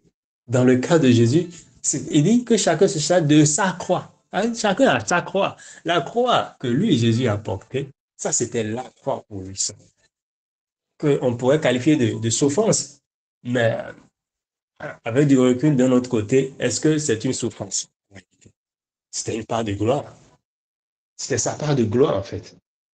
Parce que sous quel angle on qualifie les choses pour dire ça, c'est souffrance, ça, c'est gloire, ça, c'est ci, ça. Et donc, en réalité, euh, la croix, c'est simplement la conséquence de l'accomplissement de la volonté du Tout-Puissant. Parce que la finalité pour Jésus, c'était d'aller à la croix. Et la croix symbolisait donc quoi? L'accomplissement de la volonté du Père. C'était la conséquence, la finalité de ça. Donc, se charger chaque jour de sa croix, c'est vivre au quotidien en subissant ce que le Seigneur veut, indépendamment de ce que nous voulons, indépendamment de nos propres désirs, indépendamment de nos propres aspirations, indépendamment de nos ambitions personnelles. Il s'agit de pouvoir vivre au quotidien en subissant ce que le Seigneur veut pour nous. Et donc, que tu le veuilles ou pas, chaque jour, tu portes ta croix. Chaque jour. Chaque jour, nous subissons. C'est pas dire le mot approprié, c'est subir, parce que subir peut sembler avoir une connotation un peu négative, mais qu'importe. Mais c'est de vivre ce que le Père a prévu pour nous, sa volonté. Et au quotidien, c'est ce que nous vivons. C'est ce que nous vivons. C'est ce que nous vivons. Jésus, on l'a vu tout à l'heure, qu'on ne voulait pas être crucifié. Mais c'est pourquoi il dit, si seulement cette coupe pouvait être l'un de moi. Mais après, il a dit, non pas ma volonté, mais que ta volonté soit faite. Alors, c'était quoi la conséquence de la volonté du Père? C'est la croix. C'est la croix. C'est la conséquence directe. Les événements qui surviennent dans nos vies au quotidien, c'est la conséquence de la constance de la volonté du Père. Des fois, ces événements peuvent nous rendre heureux. Des fois, ces événements peuvent sembler nous rendre tristes et tout. Par exemple, notre âme triste ou quoi. Dans tous les cas, c'est ce qu'il veut. Bon. Et nous devons juste le comprendre ainsi. C'est la part qui m'est accordée. Et moi, j'appelle ça la part de grâce. C'est la part de grâce qui nous est accordée tout simplement. C'est la part de grâce qui est accordée à chacun. Nous devons simplement l'accepter ainsi et le rappeler à notre âme. Rappeler à notre âme, comme David pouvait le faire, comme David qui parlait à son âme, qui rappelait des choses à son âme, voilà. Pour que son âme n'oublie pas, parce que l'âme, elle est, je ne dirais pas instable, l'âme, elle est, l'âme oublie vite, hein? Donc il faut lui faire des rappels. C'est important. L'âme oublie vite. Il faut pouvoir lui rappeler à tout instant. Pouvoir lui rappeler pour dire, ah, mon âme, n'oublie pas, n'oublie pas. C'est pourquoi David dit dans son centre, il dit, mon âme, n'oublie aucun de ses bienfaits. Mon âme loue l'éternel et n'oublie aucun de ses bienfaits. Pourquoi il fait ça? Ça veut dire que David était conscient d'une vérité, à savoir que l'âme peut oublier. L'âme oublie vite. C'est pourquoi il faut rappeler. Et c'est d'où l'importance de ces moments que nous avons, d'enseignement que nous avons. Ça permet de rappeler, de faire des rappels à notre âme. De faire des rappels.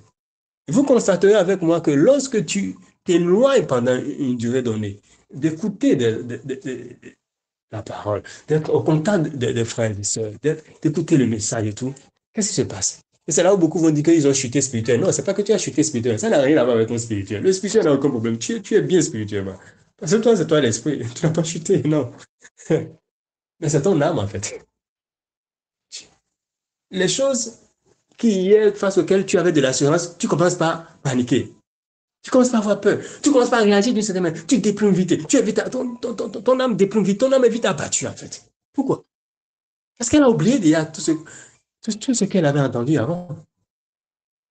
Et c'est là où tu vas voir la même personne qui a déjà entendu, qui a déjà compris, qui avait accepté que maintenant, ce n'est pas possible qu'on puisse encore me parler d'autel, de lien générationnel. Cette même personne-là, lorsqu'elle n'est plus en contact de ce type de message, et c'est pourquoi j'apprécie le message du dimanche dernier, lorsqu'elle n'est plus en contact de ce type de message, qu'est-ce qui se passe? Des semaines, des mois, des années après, son âme a oublié ça.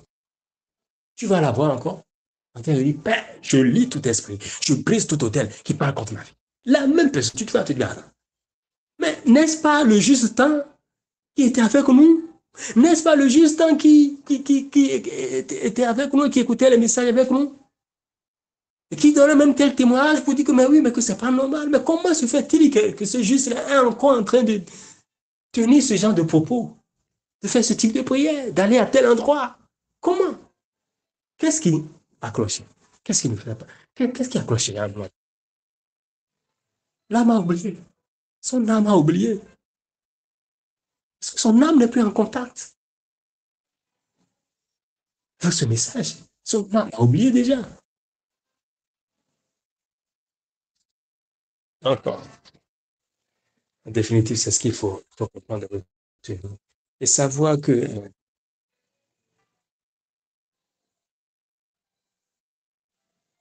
le Seigneur nous a véritablement appelés à une vie de repos et de sécurité. Mais nos vies sembleront être en insécurité totale dans la peur, l'anxiété, la déception, la frustration. Et nous tenterons de nous débattre chaque jour pour essayer de nous voir au centre, d'avoir le contrôle des événements, de voir nos désirs, ambitions et aspirations s'accomplir. Tant que nous ne comprenons pas qu'en fait, c'est Christ qui est au centre de tout. Tant que nous ne comprenons pas que chaque jour, tous les événements qui surviennent dans nos vies chaque jour ne sont que la conséquence de l'accomplissement de la volonté du Père. Et que c'est le Seigneur seul qui est au commande de tout.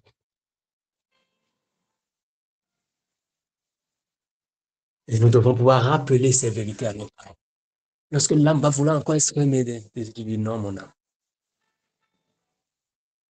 Nos désirs, là, ces désirs que tu as qui sont légitimes, on les met de côté. On les met de côté. Tu le dis, ces désirs, reste de côté. Ces désirs ne sont pas au centre. Au centre, ce sont les désirs du Père, tout simplement. Lorsque les événements vont survenir et qui seront contraires aux désirs légitimes que tu avais dans ton cœur et qui seront donc de nature à vouloir faire tomber ton âme dans un abattement, dans une tristesse, dans une frustration, dans une déception, dans un découragement. Tu dois pouvoir, sur la base de ces messages, appeler à ton âme pour dire, mais non, mon âme, n'oublie pas, n'oublie pas. Nos désirs ne sont pas ensemble. Ce sont ces désirs qui sont ensemble. C'est sa volonté qui est faite. Et donc, ce qui s'est passé là, c'est sa volonté. Nous lui rendons grâce et nous avançons. Mon âme, réjouis-toi et avance. Voilà ce qu'il faut simplement comprendre et retenir du message de ce matin. Je vous remercie. Vous avez la parole pour vos apports en question.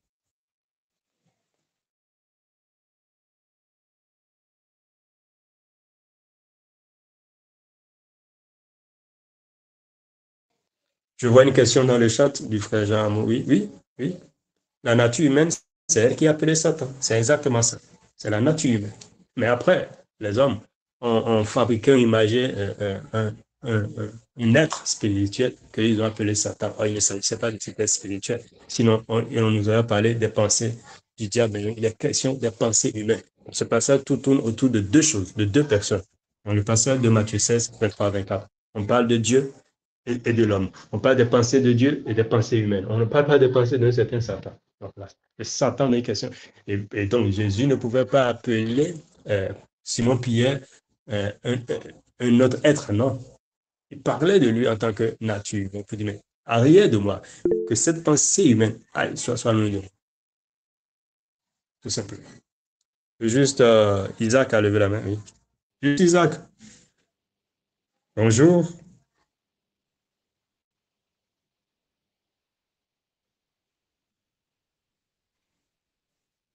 On ne vous reçoit pas bien, juste Isaac. Shalom à tous.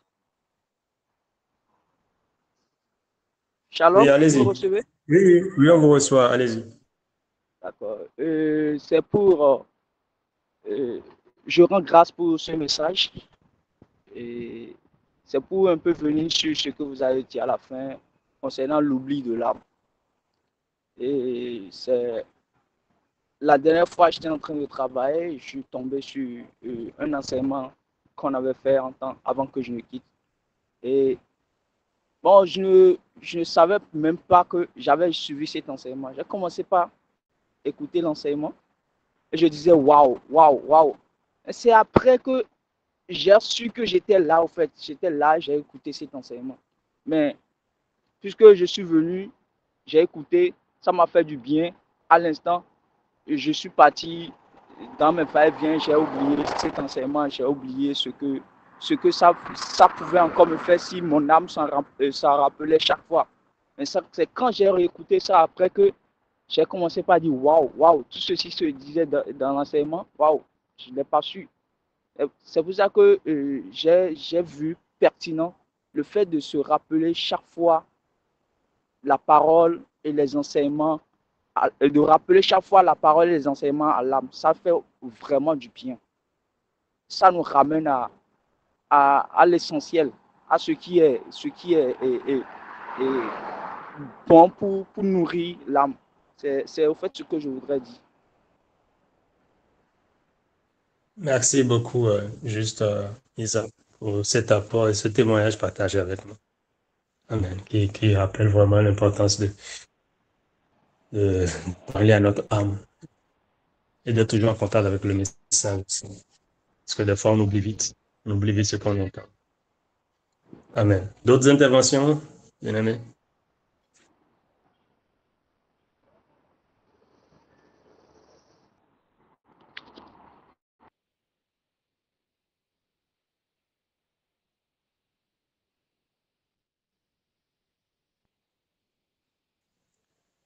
D'autres interventions, n'hésitez pas à lever la main et activer votre micro pour intervenir, bien aimé. Je suis sûr qu'il y a des questionnements encore. Donc, on est en famille, hein. Il n'y a pas de gêne à avoir pour poser des questions, pour avoir plus d'éclaircissement sur les zones d'ombre qu'il y a pu avoir à votre niveau au sujet du message. Oui, juste Emmanuel, vas-y. Ok, merci beaucoup. Bonjour à tout le monde. Je voulais revenir rapidement sur le passage de Actes. Le passage de Actes. J'espère que vous m'entendez distinctement. Donc, je parlais du passage de Actes 16 à partir du verset 6 qu'on a lu, où Paul disait, le passage dont PG a parlé tout à l'heure aussi, que PG aime bien. J'ai relu le passage jusqu'en bas, où Paul disait qu'il avait décidé avec Silas d'aller annoncer la parole dans la province d'Asie. Le Saint-Esprit les en a empêchés. Ensuite, il passait près de la Mysie et essaie d'aller en Bithynie, mais l'Esprit de Jésus ne leur permet pas d'y aller. Donc, déjà, premier point, Paul n'explique pas comment l'Esprit de Jésus les a empêchés d'aller là. Tout ce qu'il explique est qu'ils n'ont pas pu, ils ont fait leur programme d'aller évangéliser, d'aller annoncer la bonne nouvelle, mais dans les deux villes où ils voulaient, première ville, ça n'a pas pu se faire. La deuxième ville, ça n'a pas pu se faire. Ça, il n'a pas expliqué comment ça s'est passé.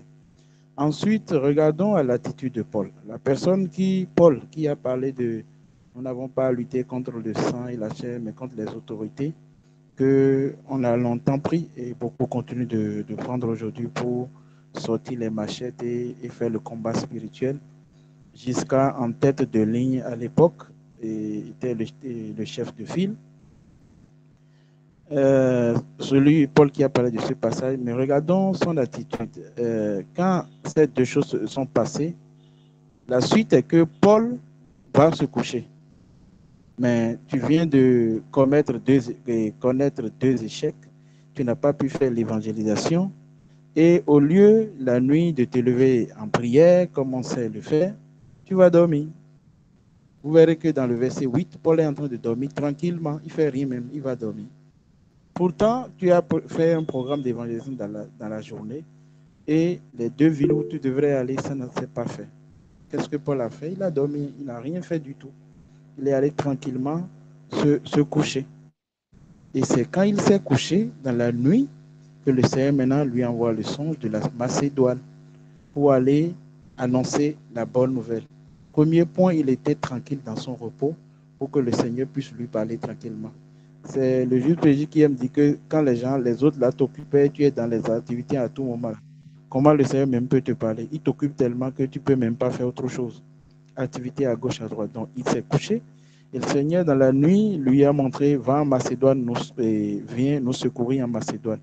Mais l'histoire ne s'est pas arrêtée là. Vous allez constater que il a pris la route le lendemain avec Silas et il disait que, donc il a reconnu que c'est là-bas, il fallait annoncer la bonne nouvelle.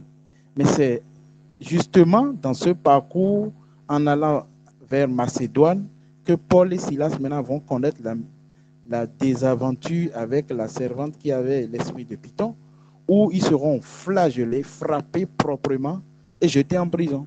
Pourtant, les deux autres villes où ils voulaient s'y rendre là, peut-être, je dis peut-être, ils n'auraient pas connu ce problème. Mais la ville où notre Père souverainement a décidé de les envoyer, c'est sur ce parcours qui est la volonté parfaite de Dieu. C'est dans ça maintenant qu'ils ont été frappés, flagellés et jetés en prison. Vous savez, aujourd'hui, si on va, et les gens vont apprécier ça, je suis sûr si Paul vivait à notre époque, et on allait apprécier ça du point de vue de ce qui se dit aujourd'hui, on allait dire que Paul n'était pas dans la volonté parfaite de Dieu. D'abord, les deux fois où il a eu, et ça ne s'est pas fait, on va dire que peut-être que c'est ce qu'il voulait faire, ce n'était pas la volonté de Dieu. Et mieux, quand il s'agit cette fois-ci de ce que Dieu a prévu pour lui, on a constaté que le gars va être frappé proprement avec son second, blessé à tort et à travers, et jeté en prison. Par-dessus tout. Pourtant, c'est le parcours que le Père lui-même lui a dit d'aller faire. C'est de ça qu'il est question. Et vous allez constater, nulle part Paul s'est arrêté pour dire, ah, oh, nous avons commis une erreur. C'était donc pas ce que le Seigneur attendait de nous. Ah, sûrement, je n'avais pas bien entendu le Seigneur. Sûrement, c'était pas le songe du Père. Non, absolument pas. Vous ne verrez nulle part dans le récit de Paul où quelque part il commence par se plaindre, par se lamenter, par regretter que ah, c'est tellement qu'il n'a pas fait le bon choix. Il a commis une erreur. Au contraire, c'est la suite du passage qui termine par en pleine nuit, au milieu de la nuit, Paul et Silas ont commencé par chanter dans cette prison-là. Parce que reconnaissant que de toutes les manières, c'est le Seigneur qui est en train de les conduire, selon qu'il est écrit que les pas du juste sont conduits par le Seigneur et que ceux qui sont fils de Dieu, qu'on se conduit par l'Esprit de Dieu. Donc c'est lui-même qui les a conduits à ça, en accord avec de toutes les manières ce qu'il avait dit à Paul quand il avait rencontré. Je lui montrerai tout ce qu'il va souffrir pour moi, en accord avec cette parole. Donc, ce n'était pas qu'ils étaient égarés, et on a vu la fin de l'histoire. Ça, c'était mon premier point. Mon deuxième point, c'était le passage de qu'il se charge de sa croix. Quand Giscard en parlait, je dis, oh, waouh, Seigneur. Parce que dans la semaine, quelqu'un m'avait posé la question sur ce passage, et la pensée que j'ai eue, c'était de lui lire. Il m'a posé cette question sur le passage de qu'il se charge de sa croix chaque jour. Et moi, la pensée qui m'est venue, c'était de lui lire la pensée du passage aussi que j'aime, Lamentation 3, 23, 24, je crois, ou 24, 25. Voici ce que je vais repasser dans mon cœur. Les bontés du Seigneur ne sont point à l'éternel, ses compassions ne sont point épuisées, elles se renouvellent chaque matin. Et j'ai expliqué qu'en réalité, se charger de sa croix, c'est reconnaître et accepter chaque matin que les bontés du Seigneur se sont renouvelées. Qu'il est vrai, quand on voit la croix, ça fait penser à la mort et à la souffrance. Mais en réalité, c'est reconnaître que le Seigneur met à notre disposition chaque jour la part de grâce, de bonté, de compassion destinée à cette journée-là. Et nous la portons. Ce n'est même pas une question de je peux renoncer à cette part. Non, cela est accordé à chaque personne, à chaque individu. Il renouvelle ça pour chacun de nous, chaque jour. C'est cela, se charger de sa croix. Ce n'est pas aller prendre des souffrances à gauche, à droite et commencer par les traîner à gauche, à droite. Comme je le disais la dernière fois, c'est à Paul, on a dit qu'il va connaître ça. Et c'est à Jésus qu'on a dit qu'il irait à la croix. Chacun avec la part que le Seigneur lui donne chaque jour, selon son plan, dans son amour et selon ses desseins bienveillants, souverains. Ok, bonjour à tous, je m'arrête là.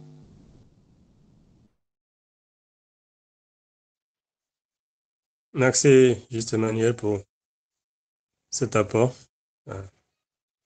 C'est bien détaillé. Juste Joséphine a levé la main. Oui, bonjour. Vous avez la parole.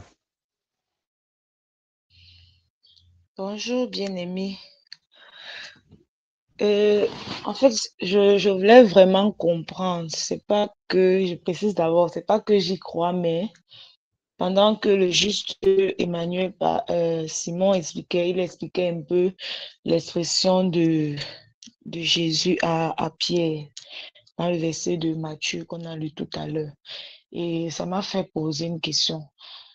Et que je pense que ceux qui lisent la Bible, ou alors nos autres frères à qui le Seigneur n'a pas encore fait grâce de comprendre certaines choses, se tiennent dessus pour souvent justifier certaines choses. Comme on parlait tout à l'heure des malédictions générationnelles et autres. Sur le diable n'existe pas, Satan n'existe pas, et tout, ça n'existe pas. Et bien des choses. Et quand on lisait le verset d'Actes tout à l'heure où le Saint-Esprit a empêché à l'apôtre Paul d'aller à Bithynie ou en Asie, le Saint-Esprit. Mais je me suis rappelé qu'il y avait aussi un passage où, sauf si je me trompe, l'apôtre Paul dit que Satan m'a empêché. Satan m'a empêché. Donc, quand tout à l'heure, L'apôtre Simon, voilà. Quand tout à l'heure, le juste Simon a parlé, il a dit que non, Satan, c'était juste une expression des pensées humaines de Pierre. Donc, et ça dit donc que Satan, quand la Bible mentionne à chaque fois, c'est parce que le mot Satan, diable revient plusieurs fois.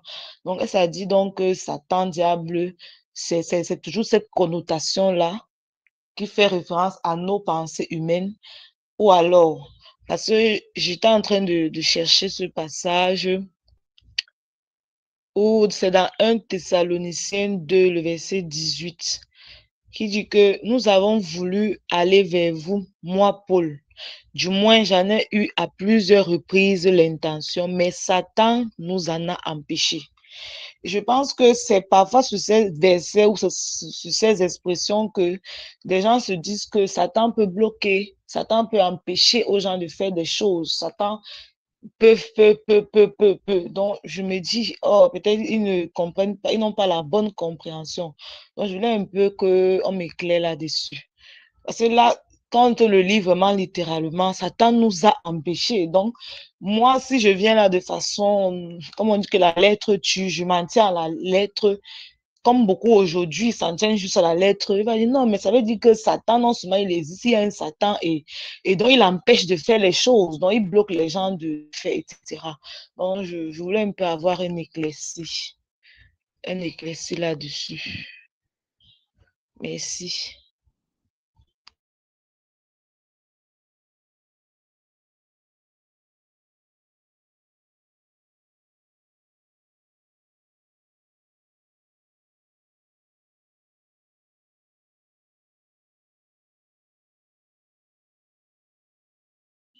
Allô, je ne vous D'accord. entends Oui, pas. merci. Désolé, mon micro est tête. Ok, merci juste Joséphine pour cette préoccupation. Ouais, ce qu'on peut dire là, voyez, c'est un peu comme, je pense que l'avait dit, vous savez, c'est dans la pensée populaire où on a créé ce personnage auquel on a attribué cette identité. Mais Jésus, en parlant de Satan, ne faisait pas cas, et c'est ça le point en fait ce matin, ne faisait pas cas d'un Satan, mais il faisait cas d'une nature en fait, puisqu'il précise deux pensées, faire référence à deux pensées, la pensée humaine et la pensée de Dieu. Nulle part, si on doit s'en tenir à ce que ce Satan est un être à part, il devrait être mentionné alors la pensée de ce Satan. Mais il n'est pas mentionné seul. Il est mentionné la pensée humaine. Il a mentionné la pensée humaine. Et c'est un peu comme dans le quotidien, on vit beaucoup de choses, on dit, ah, c'est le diable. Mais est-ce que c'est le diable? Ah, c'est une question pour vous. Ah, peut-être vous voulez aller à Yaoundé. Peut-être à Douala, vous voulez aller à Yaoundé. Et voilà, chemin faisant, peut-être il y a le véhicule a eu une panne ou voilà, un incident de dernière minute, vous n'avez pas pu effectuer le voyage. Qui peut-être est important, c'est pour un poste, je ne sais pas quoi. Vous pouvez vous dire, mais ah, le diable m'a empêché. On est d'accord que vous allez dire ça. Juste de filles. Vous allez pouvoir le dire, non? Se C'est ce pourrait. qu'on fait, c'est ce qu'on fait chaque jour. Voilà. Voilà. Donc, on attribue. Tu as tellement Mais bien est-ce que, expliqué. voilà. Quand tu, Donc, à un on lui moment donné, attribue. je vais me marier, je vais ceci, je vais les fruits des entrailles. Tout ça, on se dit, c'est le diable qui bloque. Et c'est ce qu'on enseigne aux gens, que non, c'est sûr que c'est le diable qui bloque. Donc, c'était donc ma question, juste pour comprendre que, mais, quelle est la connotation donc de Satan m'en a empêché? Je voulais venir vers vous, mais Satan, pourquoi il ne pouvait pas dire le Saint-Esprit Oui. comme il a dit la dernière fois? Pourquoi maintenant il utilise l'expression Satan m'en a empêché? Quand tu vas le voir, tu vas lui demander ça. Le jour où tu vas voir Paul, tu vas voir lui. Ben oui, il y a un tas de questions qu'on posera à Paul un jour, hein, j'espère. Ou bien, je sais pas. Vous n'êtes pas du même avis que moi. Paul a juste exprimé, et c'est ce que j'avais, lorsque j'avais apporté le message sur examiner toutes choses, retenir ce qui est exact, c'était ça le point central. Je dis, qu'on le veuille ou pas, Paul, il a exprimé des choses, il a dit des choses qui qu'on doit examiner aussi. Et c'est ça. Qui ne sont pas juste pour prendre content, mais qu'on doit examiner pour retenir ce qui est exact dedans. Tout comme vous et moi, par exemple, on peut dire, ah, Satan m'a empêché d'aller à tel, le diable m'a empêché d'aller à tel endroit. Mais ce n'est pas forcément un diable. Avec le recul, peut-être des années après, je vais me rendre compte que, ah, le Seigneur m'a sauvé. Hein, si j'avais accepté ce poste-là. Il y a des situations qu'on a vécues, je ne sais pas pour vous, où il y a des postes qui étaient alléchants, tu te dis, waouh, cette offre-là, waouh, je ne trouve pas mieux.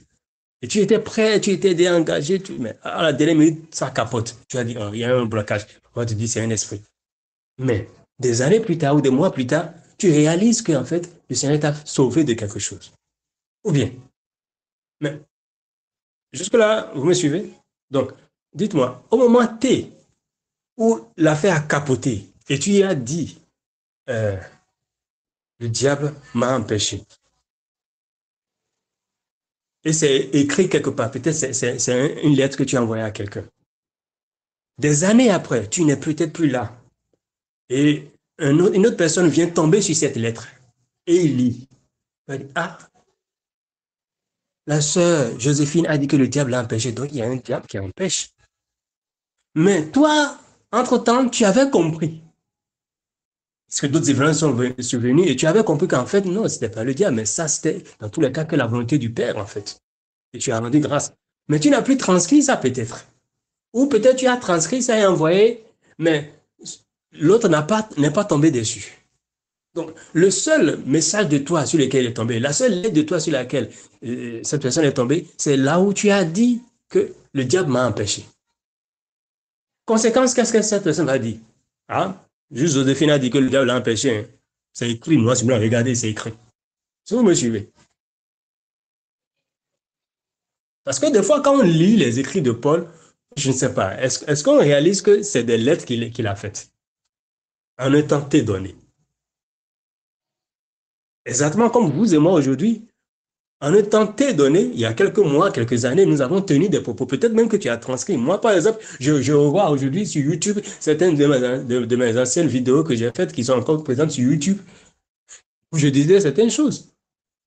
Bon, quelqu'un qui ne me connaît pas aujourd'hui, quelqu'un qui n'écoute pas les messages que je partage aujourd'hui, et qui va juste écouter ces messages de cette époque-là.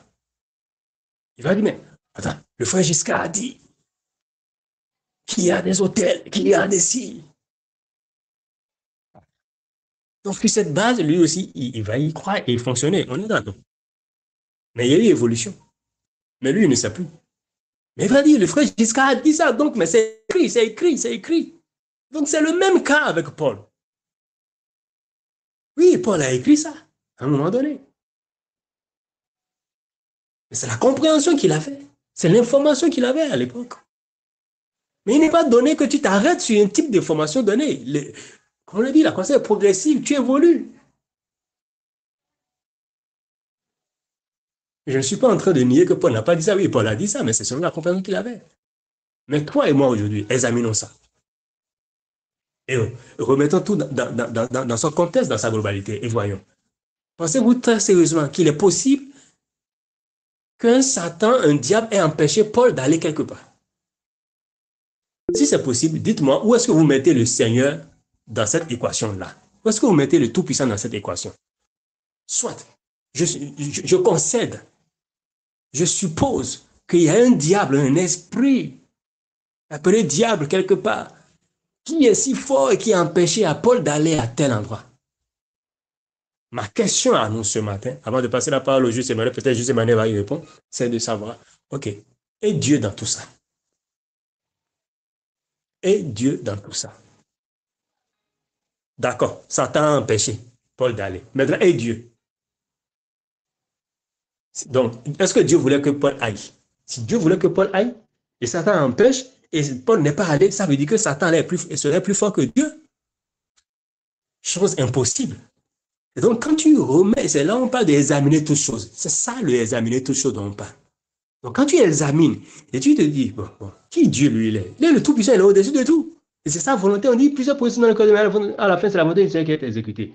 On dit, il gouverne les royaumes, il gouverne toutes choses.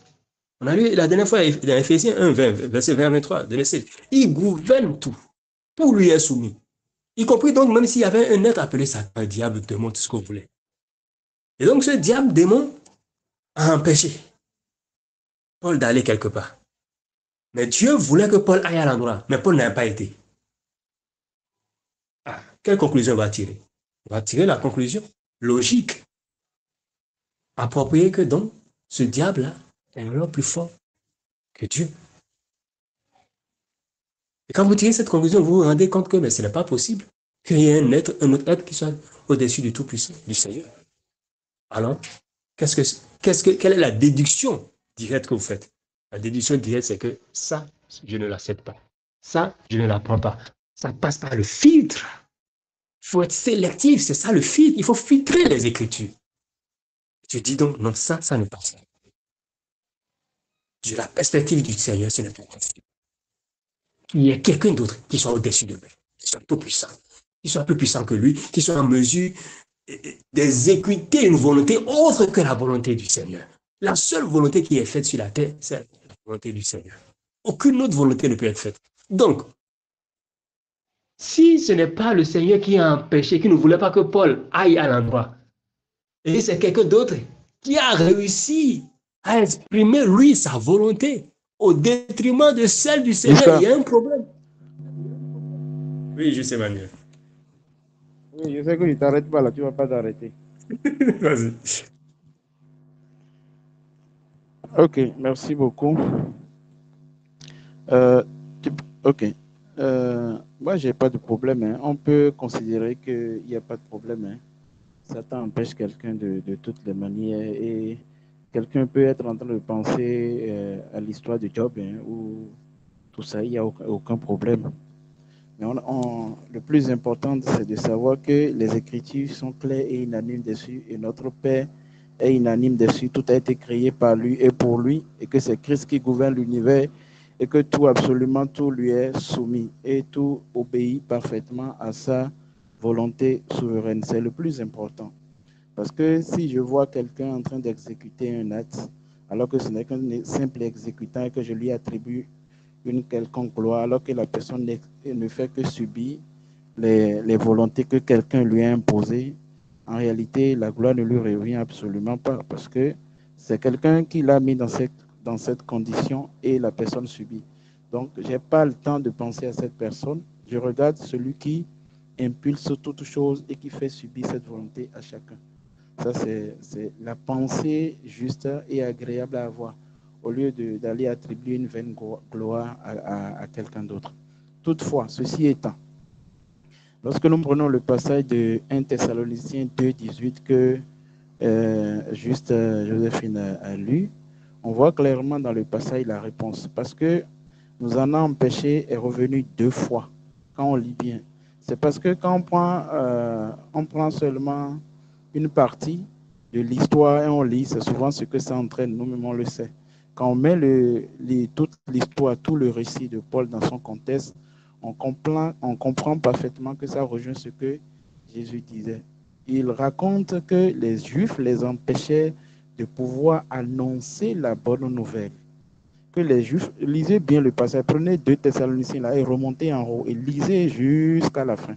Vous verrez parfaitement ce que Paul disait, que les Juifs les empêchaient d'annoncer la bonne nouvelle, afin que les gens reçoivent chaleureusement cette bonne nouvelle-là. OK? Et c'est par la suite, il va dire maintenant que lui, il a fait encore le projet de venir vers eux et que Satan l'en a empêché. C'est dans la suite du récit qu'il faisait qu'il va maintenant ressortir cette expression qui n'est revenue qu'une seule fois. Alors que dans tout le récit, il a parlé de comment les Juifs les ont empêchés. Il a utilisé le même mot d'annoncer la bonne nouvelle à chaque fois. Et puis vers la fin, il va ressortir l'expression Satan m'en a empêché. Et puis, paf, on prend ça seul, on oublie tout le récit, tout ce qui s'est passé, tout le contexte, et on considère que c'est ça seul qui est la vérité. Si c'est dans ce contexte aussi, on peut dire aussi que les Juifs ont le pouvoir d'empêcher quelqu'un d'annoncer la bonne nouvelle. Or, les Juifs n'ont aucun pouvoir, parce qu'eux aussi, ils ont fait ça. Eux aussi, et d'ailleurs, c'est eux qui faisaient ça, c'est d'eux, il a parlé beaucoup plus dans le récit. Or, eux, ils n'ont aucun pouvoir. Eux, ils ne faisaient que subir, accomplir la volonté qui leur a été imposée de persécuter l'Église à l'époque, de persécuter la bonne nouvelle, afin que les disciples se dispersent partout sur la terre et que la bonne nouvelle puisse toucher le plus grand nombre jusqu'à atteindre les extrémités de la terre.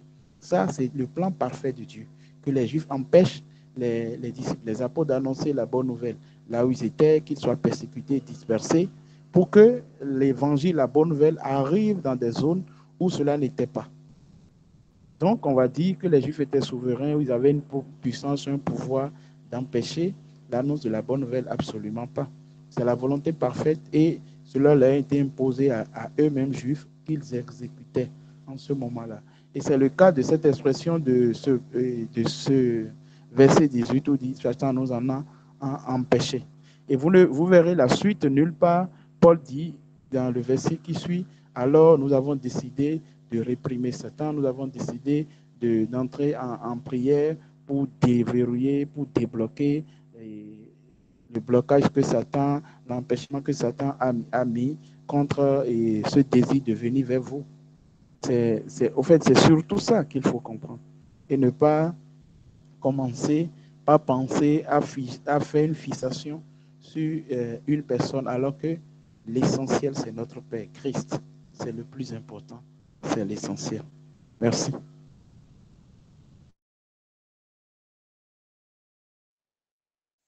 Ok, merci beaucoup, José Manuel. Tout ramène toujours à ce qu'on a dit aujourd'hui, autour du Seigneur, en fait. Et tout n'est que l'expression de sa volonté, tout événement, situation dans la vie n'est que l'expression de sa volonté. C'est ce qu'il faut pouvoir garder à l'esprit et rappeler à notre âme, en fait, ce dont notre âme doit être véritablement consciente, en fait, que notre âme doit être consciente de cette vérité-là. Et cela éviterait donc de voir autre mère ou n'importe qui d'autre. Parce que si on remonte plus haut, on verra qui? Il n'y a que lui. Dans toute hypothèse, même dans l'hypothèse qu'il y aurait un être que vous appelez diable, quoi. Ok, cet être-là, est-il indépendant? S'il existe, est-ce qu'il y a un être dans tout l'univers qui soit indépendant? La vérité, c'est non. Parce que tout lui est soumis. Tout est soumis au Seigneur. Ça veut dire que personne n'est indépendant. Personne n'est autonome, en fait. Mais tout est dépendant du Père. Tout est dépendant du Seigneur. Donc, c'est important qu'on voit les choses sous cet angle-là. Je ne veux pas qu'on fasse une fixation sur, donc si, parce que c'est ça. Et c'est d'où l'important. On a parlé de renoncer à ça aussi. Ne pas voir les autres. C'est-à-dire voir les autres de la perspective du Seigneur. Voir le monde de la perspective du Seigneur.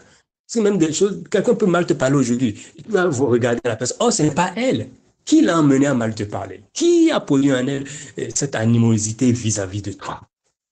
Il y a des gens à qui tu n'as rien fait, mais qui naturellement, je vais dire comme ça, te détestent. Qui l'a amené à te détester naturellement?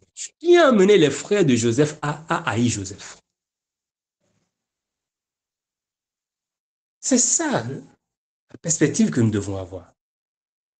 Plus tard, Joseph n'a pas blâmé ses frères. Il n'a pas dit, mais mes frères, pourquoi vous m'avez haï? Pourquoi vous m'avez vendu? Même quand les frères eux-mêmes ils se blâmaient, les frères de Joseph s'auto-flagellaient, l'autojustice. Ils voulaient s'auto-flageller. Ils se culpabilisaient. Ils se condamnaient même. Qu'est-ce que Joseph leur a dit? Joseph a dit, non, mes frères, soyez détendus, vous n'en êtes pour rien. Mais c'est le Seigneur qui a fait précéder mes pas ici, pour ce temps. Parce qu'il savait qu'il y aura un temps de famine. C'est le Seigneur. Joseph n'a pas vu ses frères. Mais nous, comment nous réagissons aujourd'hui? Quand quelqu'un se comporte vis-à-vis de toi, quand des situations, peut-être tu espérais une promotion, un poste, et quelqu'un passe là derrière et il va saboter. Il va te saboter. Il va dire que oh, telle personne, il n'est pas dit de confiance. Il est malhonnête. Hein? Ne lui accorde pas telle chose.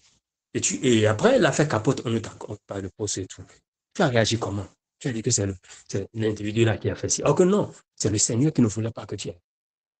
Et qui a pris par lui. L'individu là n'a été qu'un canal au travers, un canal d'expression, de manifestation de la volonté du Seigneur. Et c'est ce que nous devons garder à l'esprit. Donc, qu'importe le nom que vous donnez, que vous dites qu'il y a un diable, un démon, anyway, mais dans tous les cas, le seul qui est au-dessus de tout, c'est le Père. Et c'est sa volonté qui est exprimée. Donc, et il est dit que Ésaïe 45, 5 à 7, il dit, en dehors de lui, c'est le néant. Donc, je ne sais pas pourquoi on veut faire forcément une fixation. Je ne le dis pas pour nous ici, mais pour ceux qui vont nous entendre, pour tous, en fait. Pour dire que même quand vous, je le dis aussi ici, pour qu'on puisse pouvoir le dire aux gens autour de nous, aux gens qu'on côtoie. Mais pourquoi on veut faire cette fixation autour d'un être qu'on appellerait diable? Pourquoi on veut faire cette fixation autour de gens qu'on appellerait des démons? Pourquoi? Là où le Tout-Puissant, le Créateur même vous dit, lisez-les le passage, ouvrez-les, dites-les, ouvrez les 45, 57, lisez vous-même, dites-les ça. Seigneur dit, en dehors de moi, c'est le néant. Alors, si le néant veut dire quoi? Définissez le néant. Qu'il définisse le néant. Qu'appelle ton néant? Si c'est le néant, alors d'où voyez-vous un démon? D'où voyez-vous un diable? D'où voyez-vous un Satan? D'où voyez-vous des esprits encore? Ils sont d'où? C'est de là que je parle de fabriquer, d'imager. Créez nous-mêmes ça. Si lui dit que c'est le néant en dehors de lui, et vous trouvez qu'il y a encore d'autres personnes en dehors de lui, il y a un problème quelque part. Qui dit la vérité? Qui croit? Qui voulons-nous croire? Parce qu'on a mal compris des propos peut-être de Paul de ci, de ça. Et les propos de Paul sont pourtant assez clairs, en fait. Même, j'apprécie l'intervention de Juste Emmanuel, parce que là, oui, quand on remonte, on va voir dans le passage où il parle d'abord des Juifs qui empêchaient, ça ramène toujours à cette nature humaine, en fait. Donc, quand il parle de Satan, il ne parlait pas en réalité d'un être Satan, en fait. Il parlait toujours des Juifs, donc de la nature humaine, en fait, de ceux-là qui l'empêchaient. Et encore une fois, c'est ce que le Seigneur voulait. Lui, il voyait ça comme la nature humaine, mais c'est ce que le Seigneur voulait. Le Seigneur a pris par eux pour qu'ils n'aillent pas à tel endroit. Si le Seigneur voulait qu'il aille, ils essaient de s'opposer ou pas, mais il allait. Si. Mais le Seigneur les a utilisés, eux. Il les a utilisés, tout simplement. Tout comme il utilise qui il veut. Comme il a utilisé Judas. Aujourd'hui, des gens blâment Judas. Alors que, qui a utilisé Judas? C'est le Père. C'était prévu. On parle de trahison, mais ce n'était pas une trahison. Et tout ça était dans le plan parfait. Donc, il utilise qui il veut. Vous voyez? Il peut utiliser des gens proches, des gens que tu as dit que ça, c'est un ami sincère, mon ami d'enfance, il vient me trahir. C'est le Seigneur qui l'a utilisé. Mais non. Généralement, on va dire que c'est un diable, c'est un démon qui a utilisé ça. Oh, si ce n'est pas un diable, un démon, c'est le Père. Le Seigneur ne partage sa gloire avec personne. Alors, ne donnons pas sa gloire à quelqu'un d'autre. C'est important, en fait. Sa gloire, Isaïe 42, 8, il dit que ça, il ne partage sa gloire avec personne. Il est un Dieu jaloux. Il est un Dieu jaloux. Il ne partage pas sa gloire. Amen. N'attribuons à personne d'autre ce qui lui revient. Il est le seul, l'unique. Il n'y a personne d'autre. Franchement, il n'y a plus rien d'autre. Il n'y a que lui. C'est lui qui est au centre de tout. Tout tourne autour de lui. Tout converge autour de lui. Et allons relire encore Éphésiens 1, 20 à 23 et Colossiens 1, 3, 1 à 4. Colossiens 3, 1 à 4. La version des messages. On va voir ça. Tout tourne autour de lui. Il est au centre. Ces passages nous montrent combien, si besoin ça fallait, qu'il est au centre en fait. Il n'y a que lui. Il est la plaque tournante. Tout tourne autour de lui. Il centralise toutes choses. Et c'est lui qui fait vivre toutes choses. C'est lui qui... En fait, rien n'existe sans lui. Rien n'existe sans lui. Rien n'a de sens, de vide sans lui.